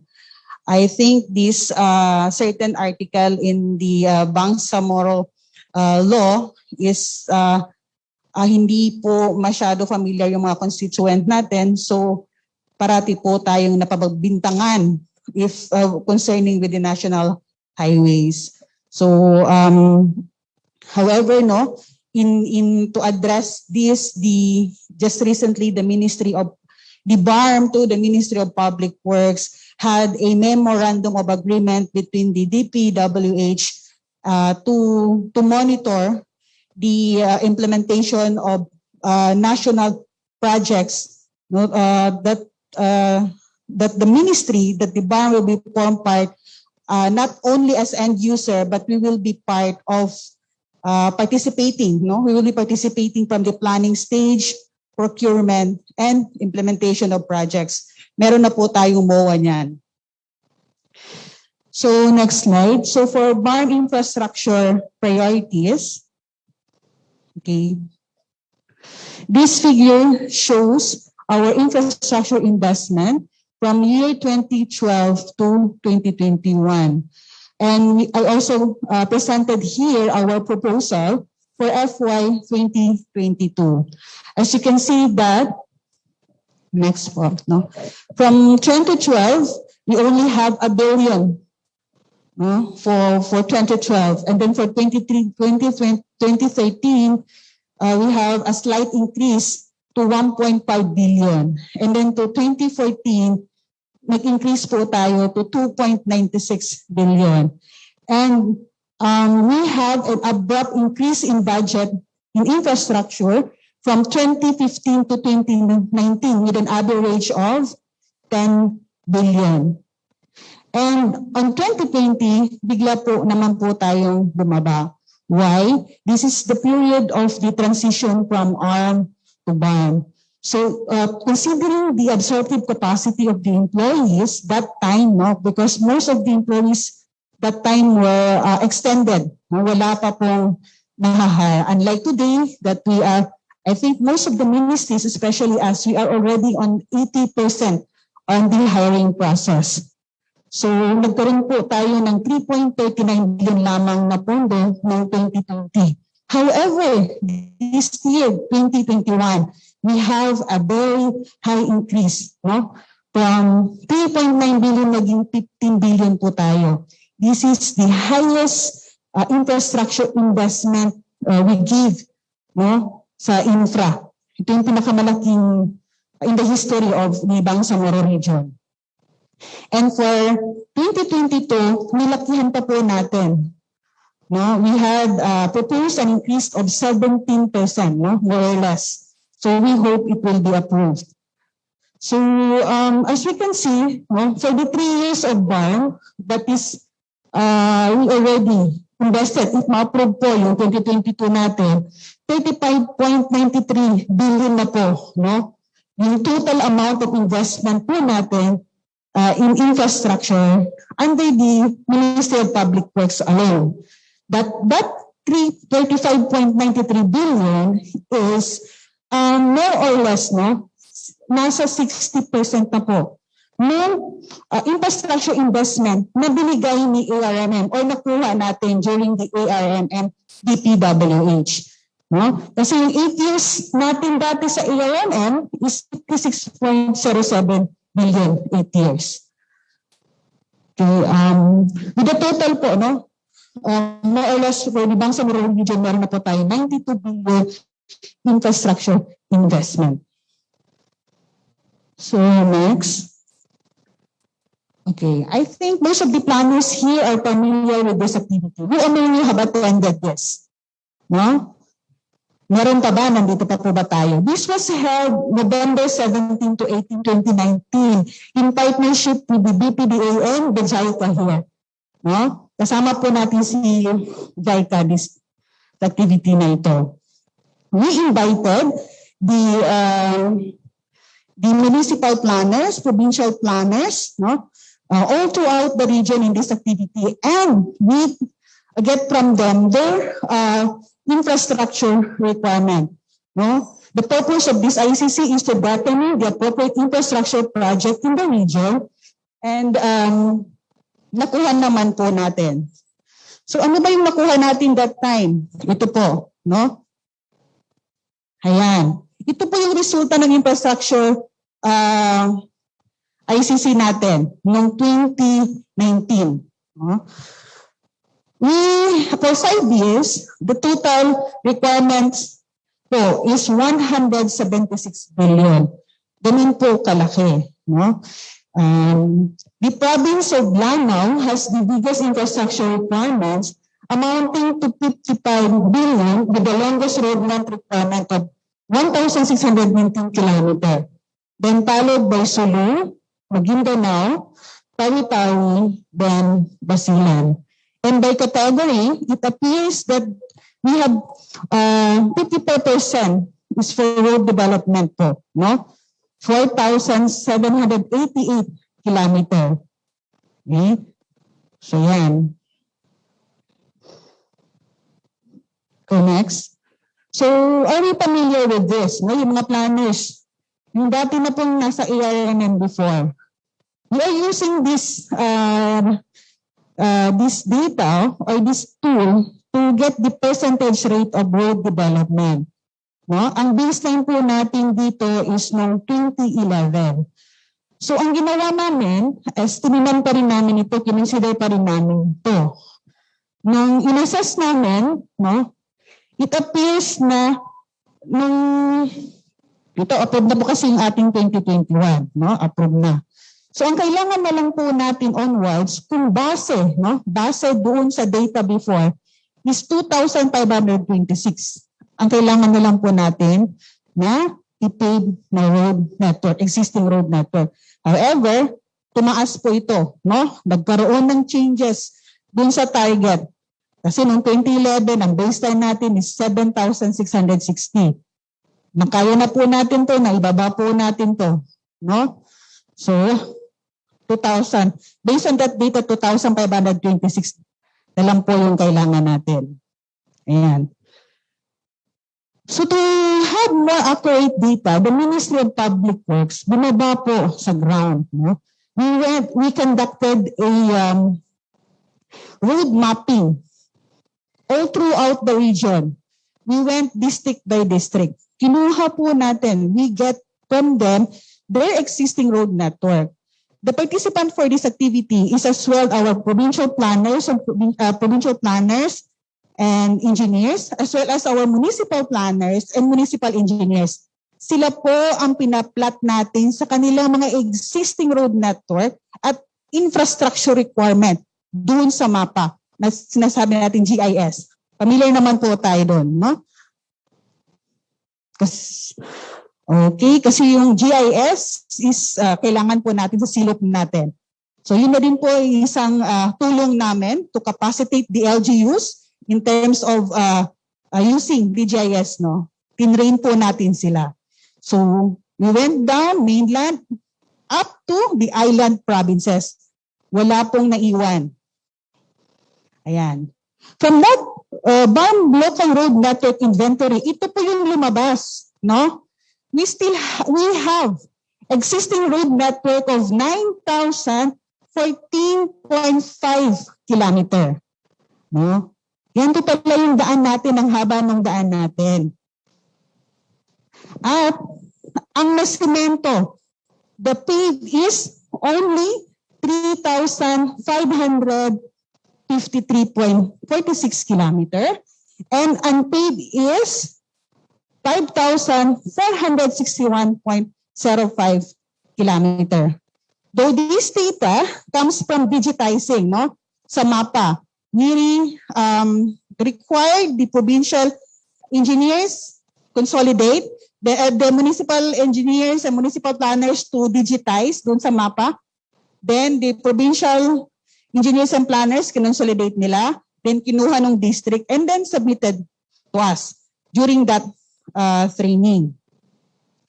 So, ibig sabihin nito, hindi pa to ha. I just want to take note that hindi pa po ito validated sa ground. It still have to be validated kasi pina-digitize lang namin through the map.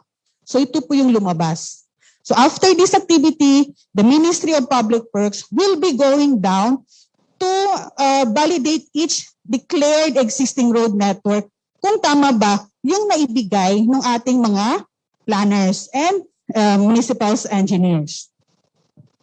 So yan po, no? And then it also appears that we have a total of provincial road, from that 9,000, provincial road natin is 26%, municipal road natin is 30%, pinakamalaki po ang barangay road natin which is 42%, and city road natin is around 2% lang po. Ayan. So meron tayo, next slide po. For Basilan, inisa-isa po natin yan. We have this. We gave this data to our LGUs. In fact, meron pa tayong per LGU, pero ito lang po ipapakita natin. So next slide po. For Sulu, first district, ayan po si Sulu. Next, Sulu Second District. Okay, next, Tawi-Tawi District, Maguindanao First District, Maguindanao Second District, Lanao del Sur First District, and Lanao del Sur Second District. Okay, in summary, ito po yun, no? Ito po yung kwento nung nakuha naming data. It appears that the Maguindanao Second Engineering District has the longest existing road network with a total of 1,757 kilometers. No? Followed by Lanao First, Maguindanao First. So yan na po yung pagkakasunod, no? And etc. And we also found out that Maguindanao Second also has the highest the longest unpaved road network with 1,281 kilometers. No? So yan po siya. And we can also observe that comparing the unpaved and paved, only the Basilan province has the longest paved. No? Pansin niyo po. No? Nakita po dyan. No? Kitang-kita po. Sila lang po yung may mataas na paved road network comparing sa unpaved nila. Yan. Okay. With that data, the Ministry of Public Works have this analysis. No? Ano ba yung magiging projection natin? Having that data. So ito po siya, no? Kung titingnan natin yung 5,461 kilometer, okay,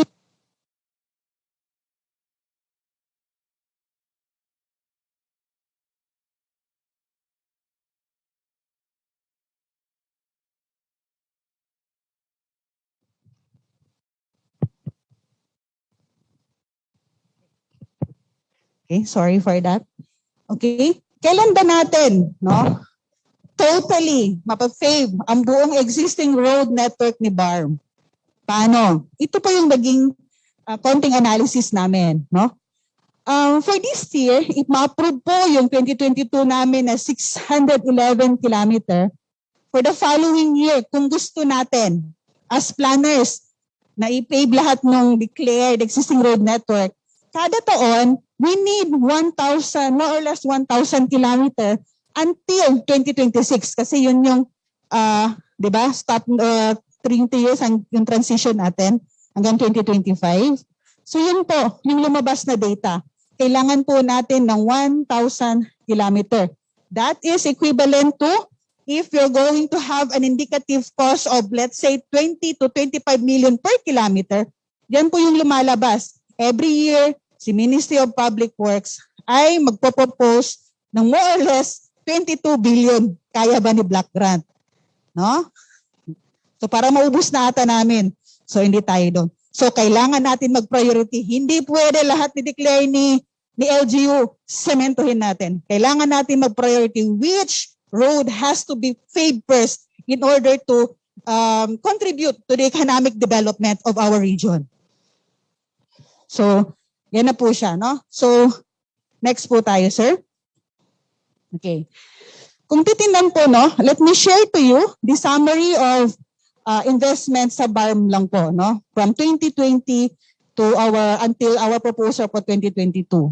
So ito po, no? Ano ba po yung naging consideration namin initially for the allocation of fund?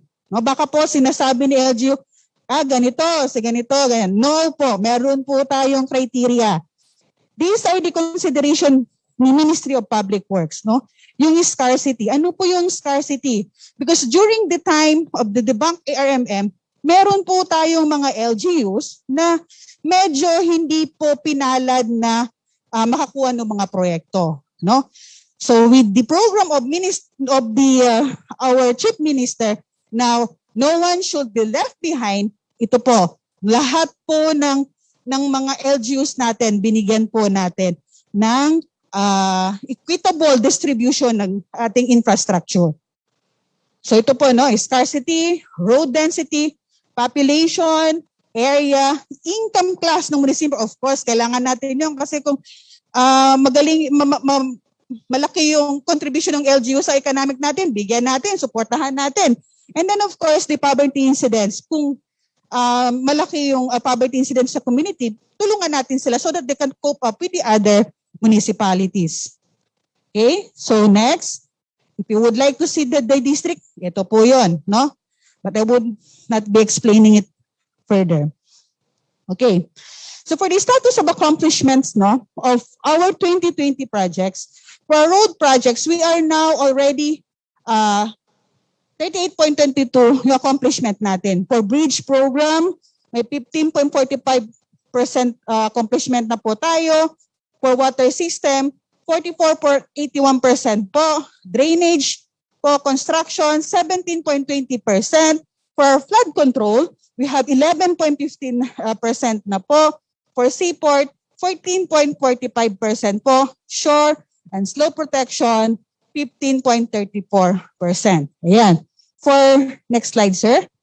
And for the status of accomplishments for FY 2021 project, ito po yun, no? Yung roads natin, nasa 54.42% na po. Yung bridges natin, 14.91. Water system, 65.24. Drainage, 31.54. Flood control, 3.84%. Seaports, 48.21%. Slope protection, 10.80%. And other infra, which is, ang other infra po natin, yan po yung mga vertical structures po natin, ha? Okay, so 40%. Okay, if you would like to see more of the accomplishment of the Ministry of Public Works, pwede po natin pasukan ito. No? Ito po yung dating e-ARM, which is a good practice of ARM before na inadapt po natin, no, sa BARMM. Okay? Ano itong, meron ho ba tayong cellphone? Or okay? Try to log in po doon sa bmorodpwh.com. Yan. Yung mga data po dito na naka-upload is coming from our DEOs and of course sa regional office as administrator. No, the public can browse the ongoing projects of the ministry. No, this is in support again to the transparency program of our Chief Minister Al-Awwal. Though currently it's still under construction, ginagawa pa po natin to, hindi pa po kompleto yung updating natin. But the Ministry of Public Works is doing its best na ma-update po natin lahat ng data na nandito ngayon para everybody could see even in their mobile, kahit nakaupo sila, kumusta na ba yung proyekto dito? Gumagalaw ba? No? Okay, so kung papasukan po natin yan, itong dito po, itong components, yan po yung makikita natin. No? Next slide. Try nyo. Okay, try natin pasukan ha. Ito. Ito yung makikita natin dun sa site.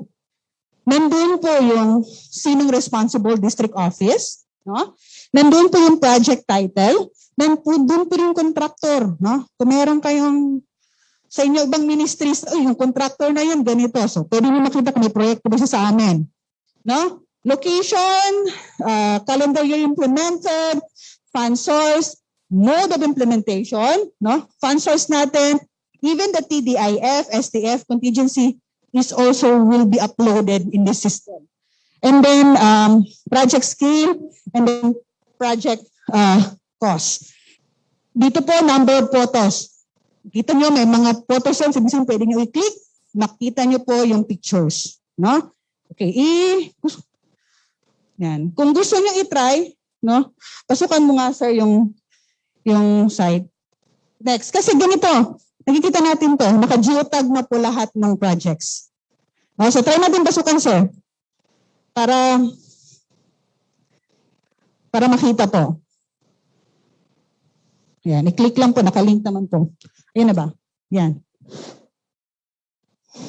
Ayun, yan na siya. No? Simple as that. Kahit sa cellphone po natin, pwede natin pasukan yan. Okay? So, pasok tayo din sa project list.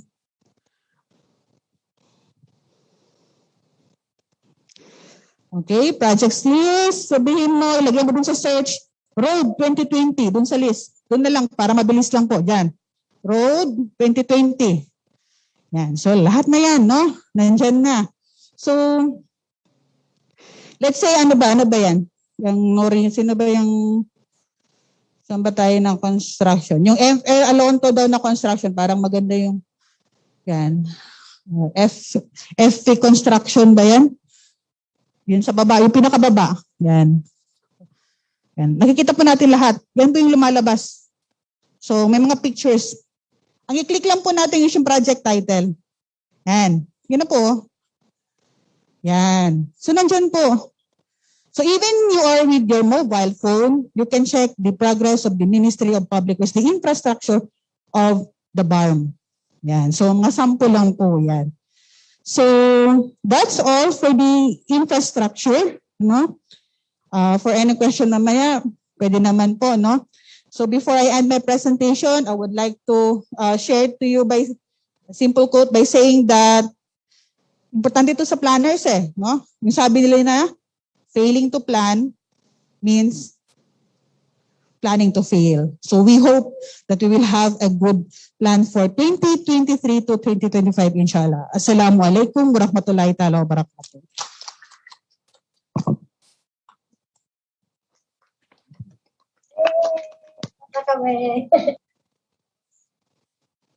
Once again, I'd like to invite our Zoom participants to please mute your microphones, especially if the presentations are ongoing. So once again, thank you so much, Engineer Farhata Pulkani, for your presentation of the BARMM infrastructure accomplishments and priorities for 2022.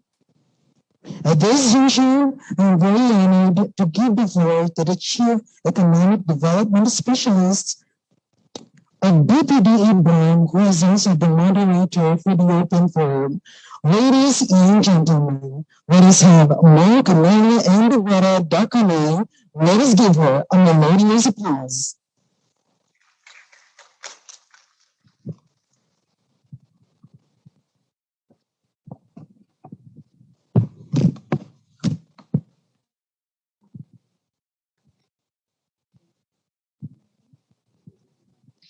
Okay, ladies and gentlemen, may I have your attention? The open forum is about to begin. I'm Camila de Vera Dacanay, and I am your moderator for this forum. First, let me acknowledge first our BARMM Chief Minister, Honorable Ahud B. Ibrahim, who is present online or via Zoom. Our Senior Minister, Honorable Abdul Rauf Makakuwa, who is seated in front. Our Socio-Economic Planning Secretary of the NEDA, Secretary Kendrick T. Chua, our honorable officials of the BARMM, our distinguished guests, regional and LGU planners and coordinators, my colleagues in the government service, ladies and gentlemen, good morning. For us, now I would like to welcome you all to the first BARMM Planners Congress and to this part of the program where you can openly raise your concerns and ideas for the betterment of the Bangsamoro. This Congress is intended to be a venue for our LGUs, LGU planners, and coordinators to gather and harmonize the linkage and cooperation between the Bangsamoro regional government and the LGUs, share concerns and inputs about a specific subject, and provide information that may be valuable or useful in the updating of the first Bangsamoro Development Plan. So before the forum begins, allow me to present the panel reactors. First, we have the BPDA Bangsamoro Director General, Engineer Mohajirin T. Ali. The MILG Minister, Attorney Nagib G. Sinarimbo. Ms. Arfia Ebus, the Chief of Staff of the Ministry of Agriculture, Fisheries and Agrarian Reform. Mr. Jamal Ali, the Planning Officer of Ministry of Public Order and Safety. And Ms. Tarhata P. Kalim, the Chief of Planning and Programming Division of the MPW. All right, ladies and gentlemen, here are the ground rules of the forum. First, if you have questions, kindly raise your hand. For our online participants, in the pop-up at the bottom of your screen, kindly tap the raise hand icon. When you are acknowledged, kindly approach the nearest microphone on the aisle, then start mentioning your name, the office or the LGU you are representing. And for our online participants, just kindly turn on your microphone. When acknowledged, you have 1 minute to pose your question and give elaboration if necessary. Our panel reactors who wishes to respond to the question should raise a hand or tap the raise hand icon.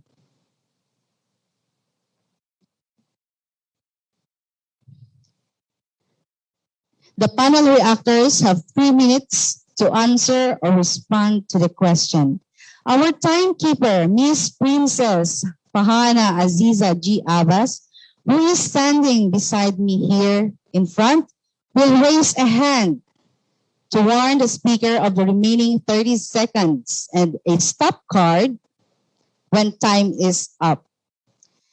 The speaker or the panel reactors must immediately conclude his or her remarks. When the issue or question raised is also a concern of the other sectors or other reactors or panel, they may give additional inputs or answer to the question by raising their hand or tapping the raise hand icon. Time limits are closely followed to ensure fairness and accommodation of more concerns. Also, in deference of our limited time, please hold your applause until the end of the forum. So without further ado, the forum is now open and any question may be raised now. We have our forum facilitators to assist you in all aisles. Any question from our Zoom participants? Do you have a question? Kindly tap the raise hand icon.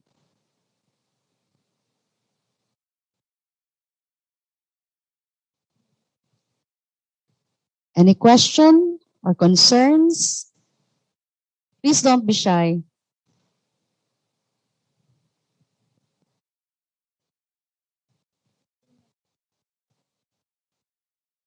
Okay, we have a gentleman here at the center.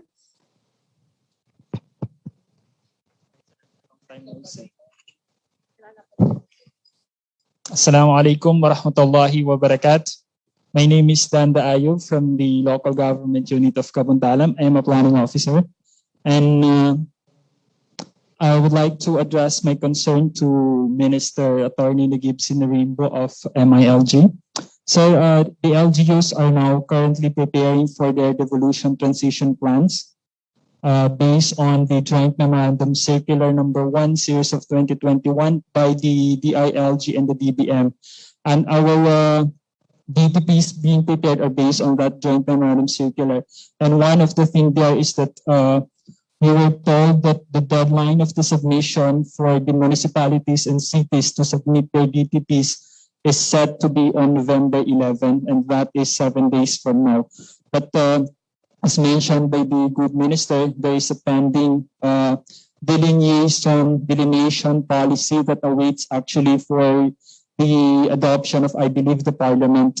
What should we now proceed on submitting our DTPs, so based on the joint memorandum circular of DBM and DILG, or should we further await for the adoption of the proposed delineation policy?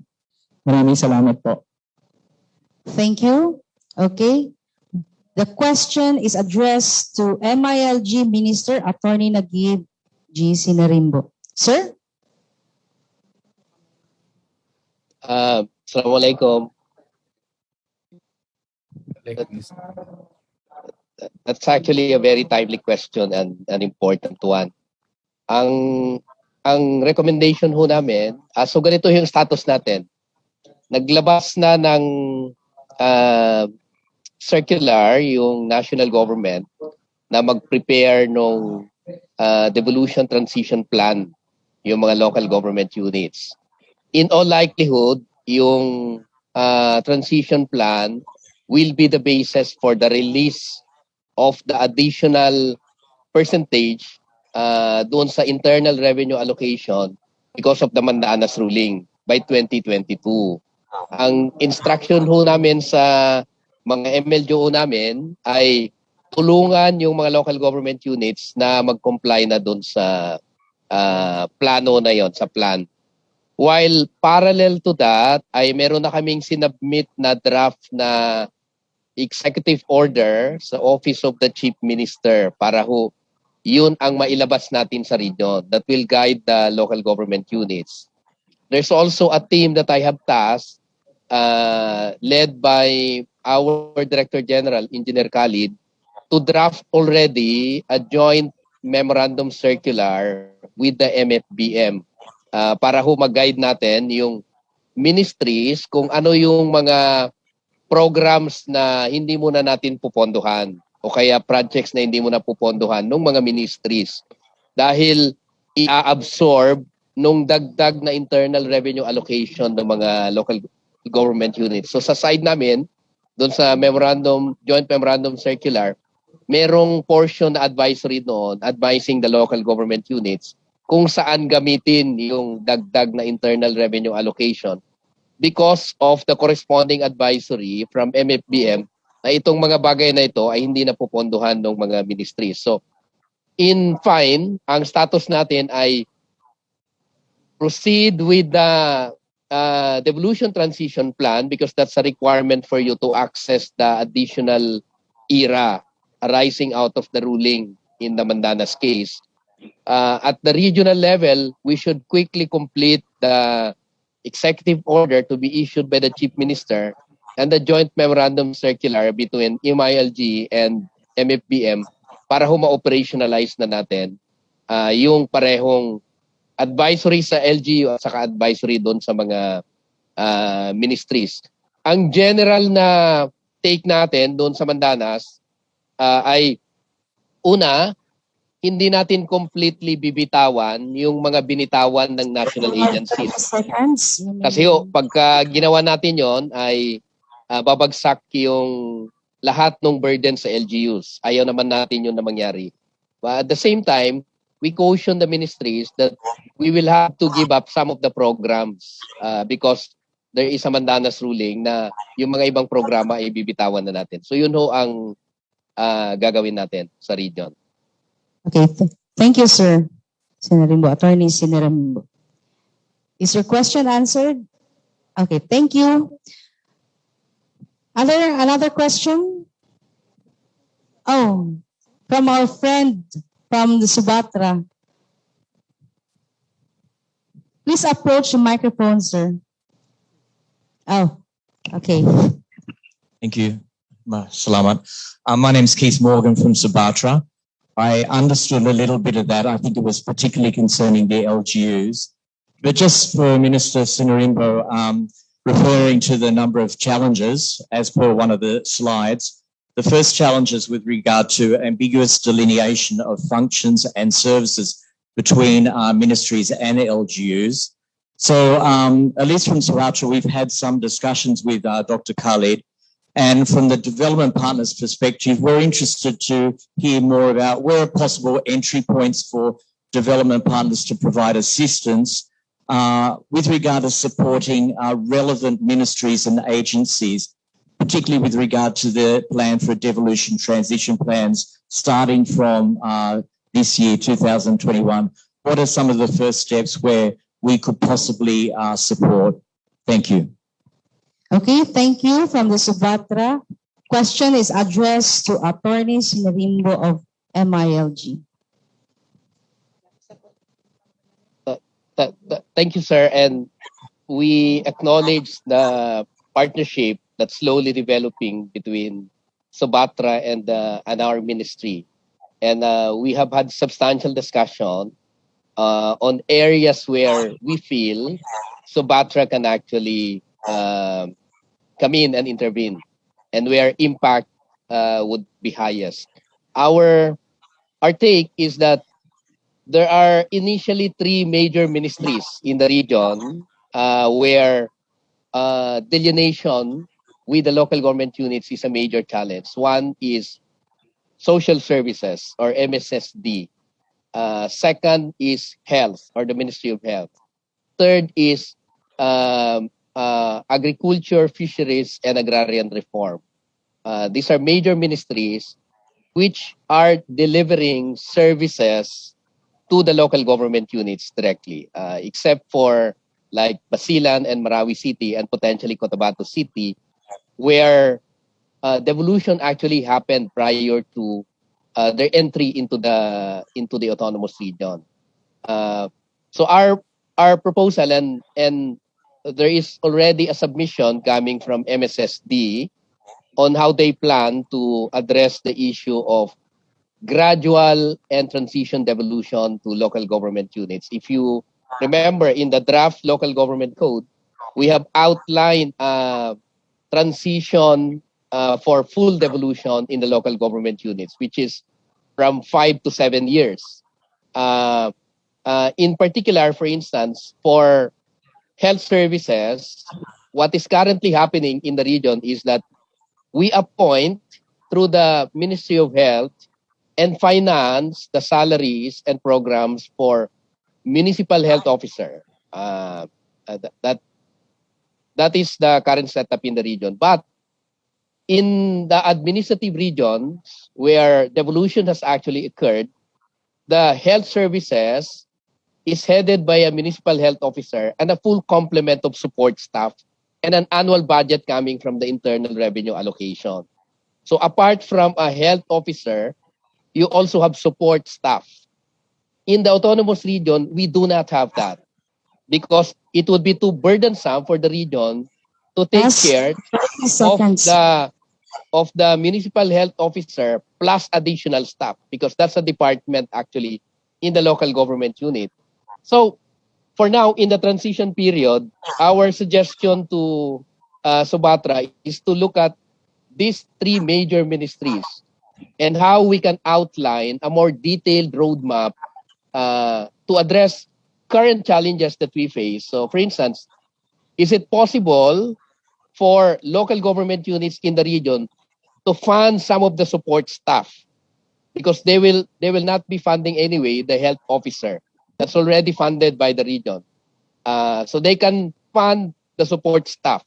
So we have a full complement of health workers in every municipality, not just a single health officer, a doctor, because we cannot fully deliver health services with only one personnel.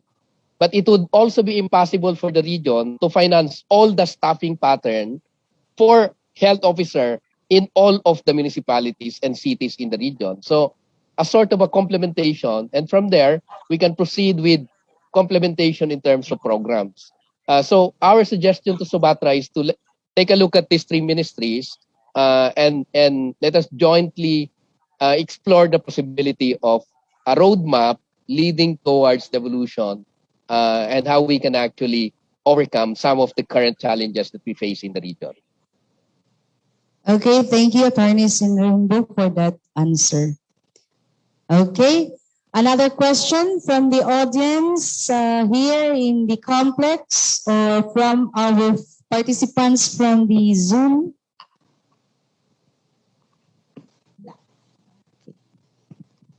Okay, we have a lady here.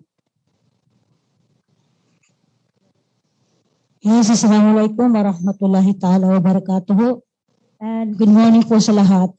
Ang katanungan ko po, Minister, with regards to the employers and employers of BARMM, is there any hakbang po or any intervention for the improvement of our employers and employers inside the BARMM government?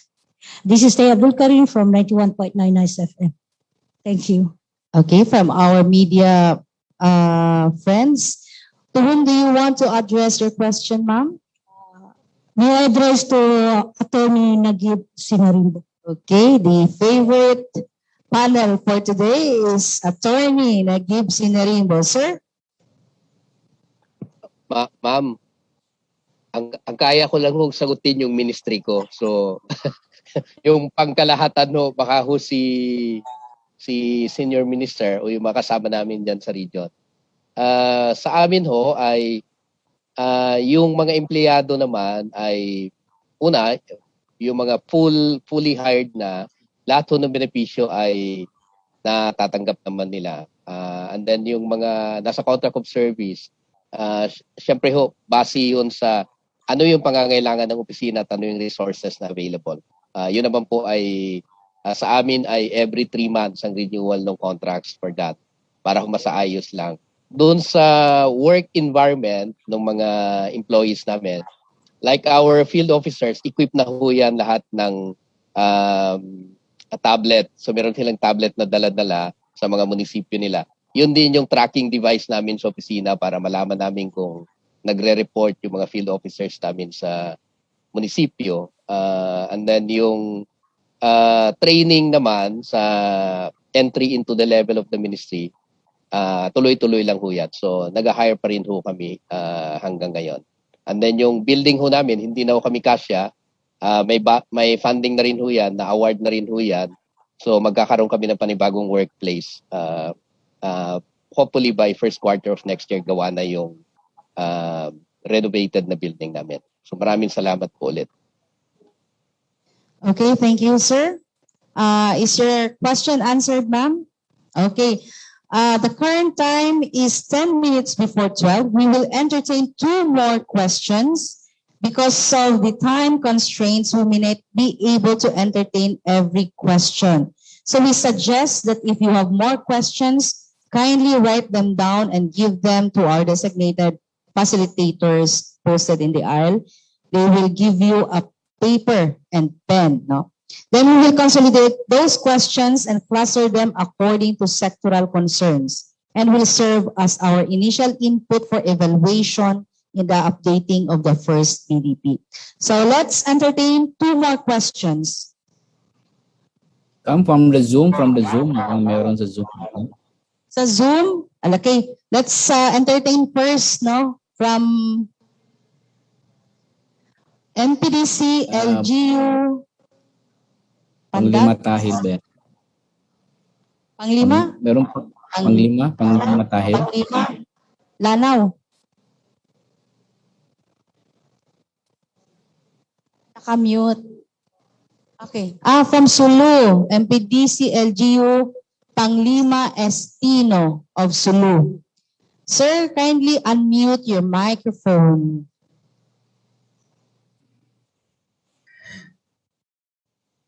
Okay. Hello po, good morning po. Assalamualaikum. Okay, good morning. Your question, sir? I was one of the participants during the ICC for the MPWO. Ma'am, this address to MPW, BARMM. We submitted the 5 years plan and we just want to acknowledge what are the progress of the plans in project proposal that we submitted to them. And we just need sort of feedback as to the status of our project proposal being submitted way back 2019. And the next question is addressed to MILG, Attorney Sinarinbo. This is Mr. Abubakar, and PDC Panglima Estino. Last August, we received a memorandum coming from the office that we are awarded through the BLESS program. But we just want to inquire up to this time, we still don't have any feedback regarding the BLESS program that been awarded to certain municipality here in the province of Sulu. Thank you po.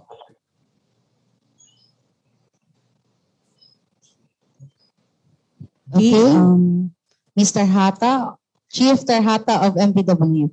Okay, thank you very much, MPDC of Panglima Estino. Assalamualaikum, sir.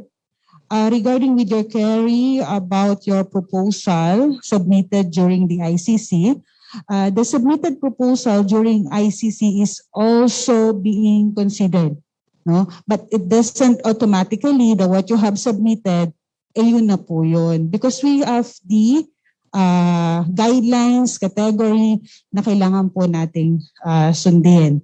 And of course, upon the submission, if there is a problem with duplication, let's say the naming of the projects is similar to the previous year's name ng project, it will be automatically deleted. So wala na po kaming control noon kung minsan kasi natatanggal po talaga. So the reason why we encourage the submission of the proposals to check whether wala po bang duplication yung project natin. And for Panlimastino, no, I don't have the list of projects submitted for approval for 2022, but the Panlimastino has 135 million proposed projects for 2022. Yun po, sir. Thank you po. Okay, thank you, ma'am. Is your question answered, Sir Estino? Okay po, ma'am. I will look into MPW Second District po to ask for further output feedback regarding on that po. Thank you. Okay, thank you. Yes, sir. Sir Sinarimbo will answer the Yes, second question. Sir, for Panglima Estino, gusto ko lang hong i-correct yung unang impression. Ang na-receive nyo ho, sir, is an invitation to be part of the pool of local government units who passed yung first screening natin for potential recipient of the BLESS program. Ibig sabihin, yung BLESS program is the Bangsamoro Local Enterprise and Economic Services. Ang programa hong ito ay ibibigay doon sa mga local government units para ma-increase yung capacity nila to generate revenue.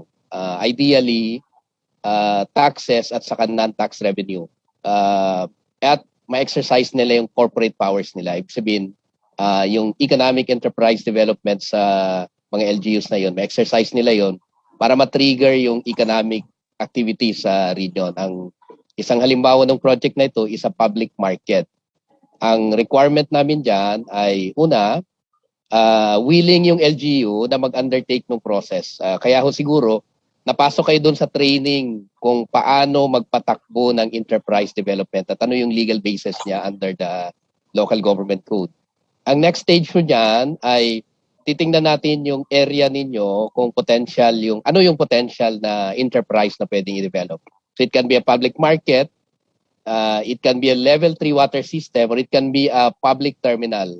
Yung mga yon, kailangan yung mag-create ng enterprise development office through an ordinance. Pagka ito naman ay market, maliban doon sa pag-activate ng enterprise development office nyo, kailangan yung magkaroon ng market ordinance. Paano patakbuhin, paano mangolekta, paano i-maintain yung ano na yon. Pangatlong stage natin ay magkaroon ng physical validation. Yung project development office namin, so titingnan ho nila yung LGU nyo kung meron bang site na na-donate, feasible ba yung site na yon. So, wala pa hong final na listing kung sino yung magiging recipient. At yung fund ho namin ay nire-request pa namin sa MFBM na ibaba na sa amin. Yung technical drawings at saka yung mga budget execution document na submit na rin ho namin. As soon as it is released to us, then we will formally inform yung mga LGUs na napili base doon sa criteria, and then we'll proceed with the procurement process for the project. So, yun lang ho ang antayin natin, sir. Okay, thank you, Attorney Sinarimbo. As promised, we will entertain one more, although dalawa yung pinost kanina. Okay, the gentleman there at the back. Okay. Bismillahirrahmanirrahim. Assalamualaikum warahmatullahi ta'ala wabarakatuh. Ang katanungan ko po ay tungkol po sa BARMM Development Plan. Nandito po sa bagong new roadmap po, kalagay pong 2020-25. At meron po tayong 10 mga development direction po. Paano po natin makamit ito? 2020-25 na kung saan ang ating plano po ay hanggang 2020-2022 lang. Yun po ang katanungan. Thank you, thank you. Yung Okay. roadmap 2020 to 2025. Okay. Is that your question, sir? I think it's really addressed to BDG Ali to answer the question regarding the plan. Okay? Yeah. It's a very good question, Engineer Madam. Kung nakikinig ka kanina sa presentation, I explicitly mention yung updating, no? Since na yung 2025 natin is still a transition period, that would mean na yun yung gusto nating direction na gusto nating ma-achieve yung goal natin na nilatag natin sa first BDP natin. We need to realize na yung design ng first BDP natin ay design for transition period na initially meron tayong 3 years, which means na when we say 3 years, usually short-term plan ang labas niya. But with the new development na meron tayo sa ngayon na pagbigyan tayo na humaba o nadagdagan yung transition period natin. So we are going to the direction na magiging medium-term plan yung approach natin on the development plan. Kaya yung nilagay natin doon ay indicative yun. So meaning we are already informing the planners na we will be conducting early next year yung trigger natin for the updating nung development plan natin, and we will discuss with the planners, no, from the consultation that we will be doing, and then later on we will be presenting it again to the cabinet to make sure na lahat ng mga bagay na makuha nating information and ma-validate natin ay magiging applicable sa atin. Yung 10 na-mention ko kanina is an indicative towards the activities na gagawin natin in line of updating the first development plan that we have done, no. Again, ulitin ko, yung 2025 natin ay still a transition period for the BARMM. So we will try to look at when we will trigger already the updating of the plan, kung yung bang overall goal natin, especially the mission or including the vision and the goals would still be applicable. Sa tingin ko applicable pa naman dahil unang-una Sir, you have 30 seconds. Yes, yung initial period na project natin ay substantially naapektuhan nung pandemic. But again, we were very fortunate na the President approved the extension of the transition. So we will be leading to that direction come 2025 po. So yun po, indicative po yung 2025 natin, which basically part of the transition period for the BTA and for the BARMM. Salamat po. Okay, sir, thank you for that answer.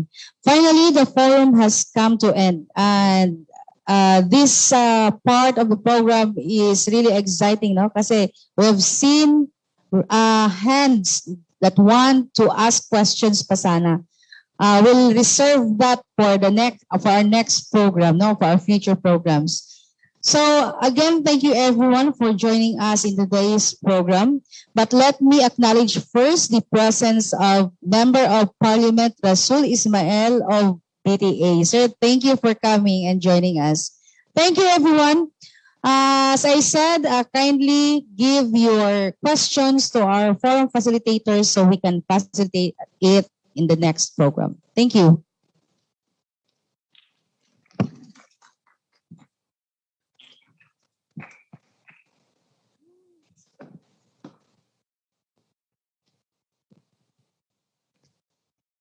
There you have it, the open forum for the first Bangsamoro Planners Congress. It's an honor to have our moderator, Ma'am Camelia and Divera Dokanay. Thank you, ma'am. And of course, thank you to our panel of reactors, guests, and participants for your active participation. And as the program is about to end, I'd like to express my sincerest gratitude first to the Almighty that this program has become a great success, and of course, to our Secretariat, BPDE BARMM, headed by its Director General, Director Engineer Mahajirin Tiali, for the unfathomable efforts. So everyone, it is an understatement to express how grateful we are for your attendance and participation in today's program. At this point in time, let us have the closing remarks to be given to us by the Senior Minister of Bangsamoro Autonomous Region in Muslim Mindanao. I am beyond honored to present you Honorable Abdul Rauf A. Makakua. Let us give him a resonating applause.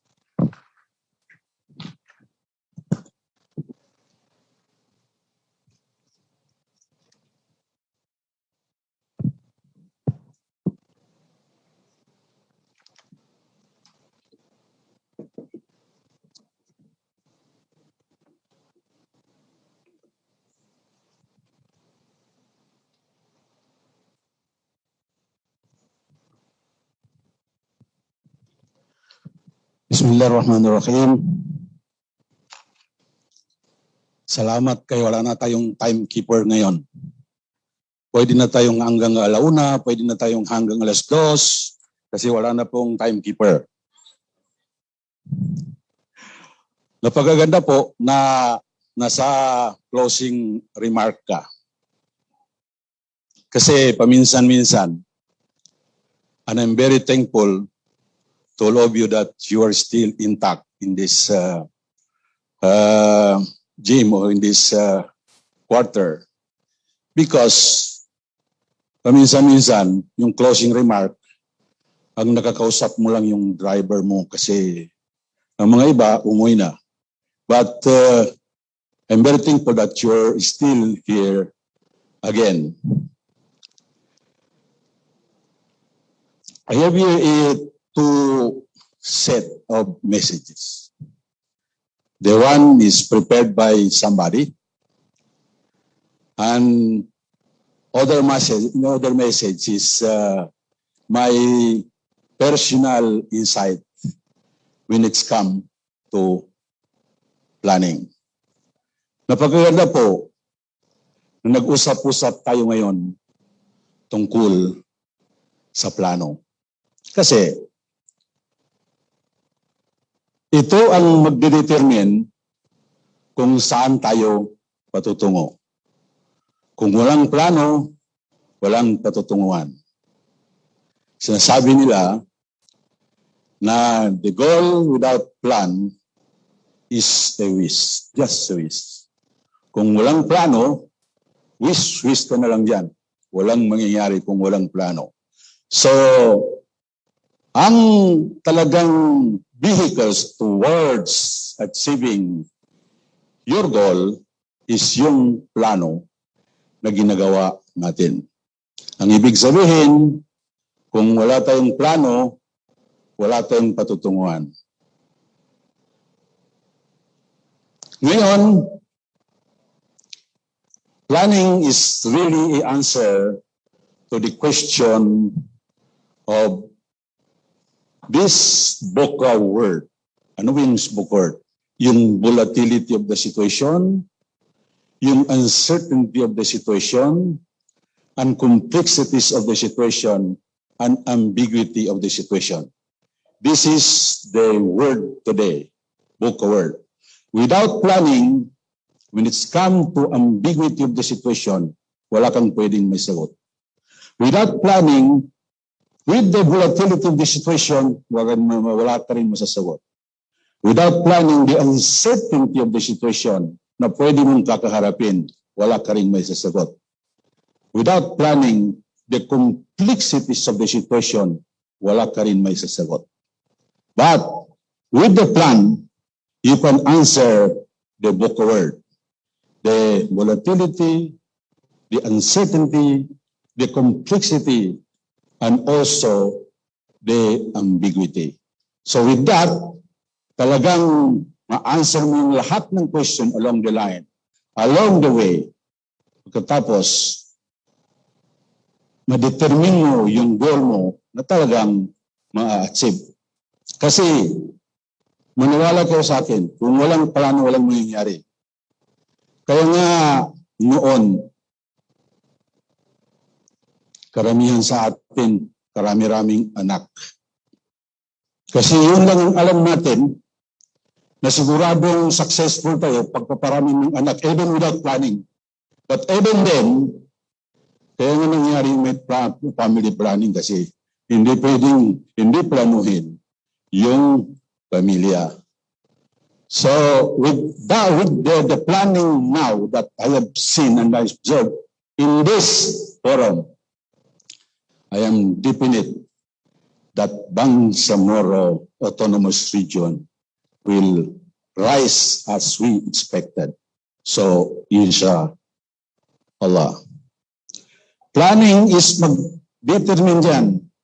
Planning also answer the word na Tagalog na baka. Ano yung baka? Baka successful tayo. Baka sigurado na tayo dito. Baka mangyari na ito. Baka. So, sa planning, mag-determine yan na yung baka na yan, maalis na sa atin. So, we have to be precise with that planning. We have to be definite with that planning. And planning will determine the future that we are going to achieve. Yun ang kailangan sa planning. So, ngayon, ng mga planners kayo, nandito tayo, ng mga planners, sana ma-exercise din natin yung plano natin sa pamilya, sa opisina, at sa lahat ng gawin natin. Kasi with that only plan na pwede tayong malagay sa ano ang gusto nating paglalagyan o kalalagyan. So that's my personal insight when it's come to planning.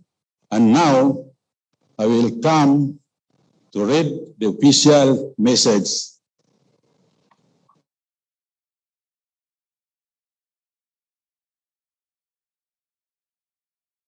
Kung hindi na magsulat tuloy, problema ko rin. So, Bismillahirrahmanirrahim. My courtesies to Honorable Chief Minister, Bangsamoro Autonomous Region in Muslim Mindanao,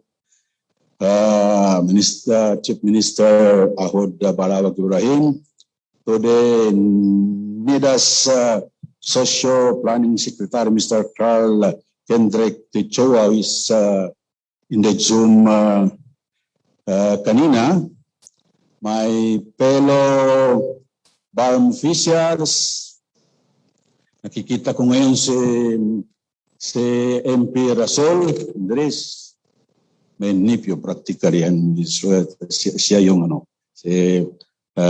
kasama namin sa PTA. Sinasabi nilang minority. Anong minority dito, sabi ko? Yan, lahat-lahat yan, kasali natin sa BTA na magpapaganda sa BTA natin. So to the hard-working employees, most especially our regional, provincial, city, and municipal planners from different local government units, planners from various ministries, offices, agencies, and different local government units in the BARMM, other guests, participants, especially mentioned the presence of CHICA, who are very consistently in helping us in uplifting the Bangsamoro people, and also the Sobatra, the presence of Sobatra here. To other guests and special ladies and gentlemen, Assalamualaikum warahmatullahi wabarakatuh. Earlier, parang may naggrapa, sabi, hindi ba ito matapos? Kasi nagsisimula pa lang eh. Nagsisimula. Oh. So, konti lang talaga ito, konti lang ha. Earlier, we have seen the breakthroughs of the Bangsamoro government's efforts through different initiatives, including various programs and projects being implemented in the region, in which it highlights the first Bangsamoro development plan serving as the roadmap of the Bangsamoro Autonomous Region in Muslim Mindanao that was launched last November 4, 2020. Furthermore, we have also heard the voices and helpful opinions of our planners from ministries, offices, agencies, and local government units that could help in boosting the region's development in terms of economic, social, infrastructure, peace, and development administration. Please bear in your mind that the Bangsamoro government is truly committed in realizing our goals towards a progressive BARMM Bangsamoro Autonomous Region in Muslim Mindanao. Thus, we strongly commend your efforts and recognize all of you as our partners in planning a better future for the Bangsamoro region and its people. With the conduct of the first BARMM Planners Congress, the Bangsamoro government has stepped up and geared towards the realization of our goals as we work through this transition period. I believe that services we have rendered and about to render will be helpful and contributory to the improvement and development of our beloved Bangsamoro Autonomous Region in Muslim Mindanao. As I end this, end na ito ha, parang the last paragraph is end na siya. As I end this, I am encouraging everyone to keep fire burning without us as we continue to serve the Bangsamoro people and plan for a prosperous and progressive Bangsamoro Autonomous Region in Muslim Mindanao. Shukran. Assalamualaikum warahmatullahi wabarakatuh.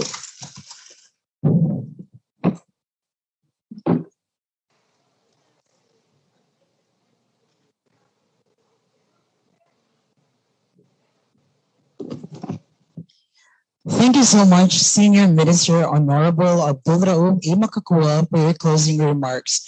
It is such a wonderful reminder to all of us that, especially the planners, that no matter what happens, we must have our goals so we can be like a ship with a destination. Thank you so much.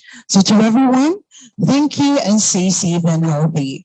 Once again, I am Jaharmin Ali Enoch, your Master of Ceremony for today's first BARMM Planners Congress. Goodbye, everyone, and see you again.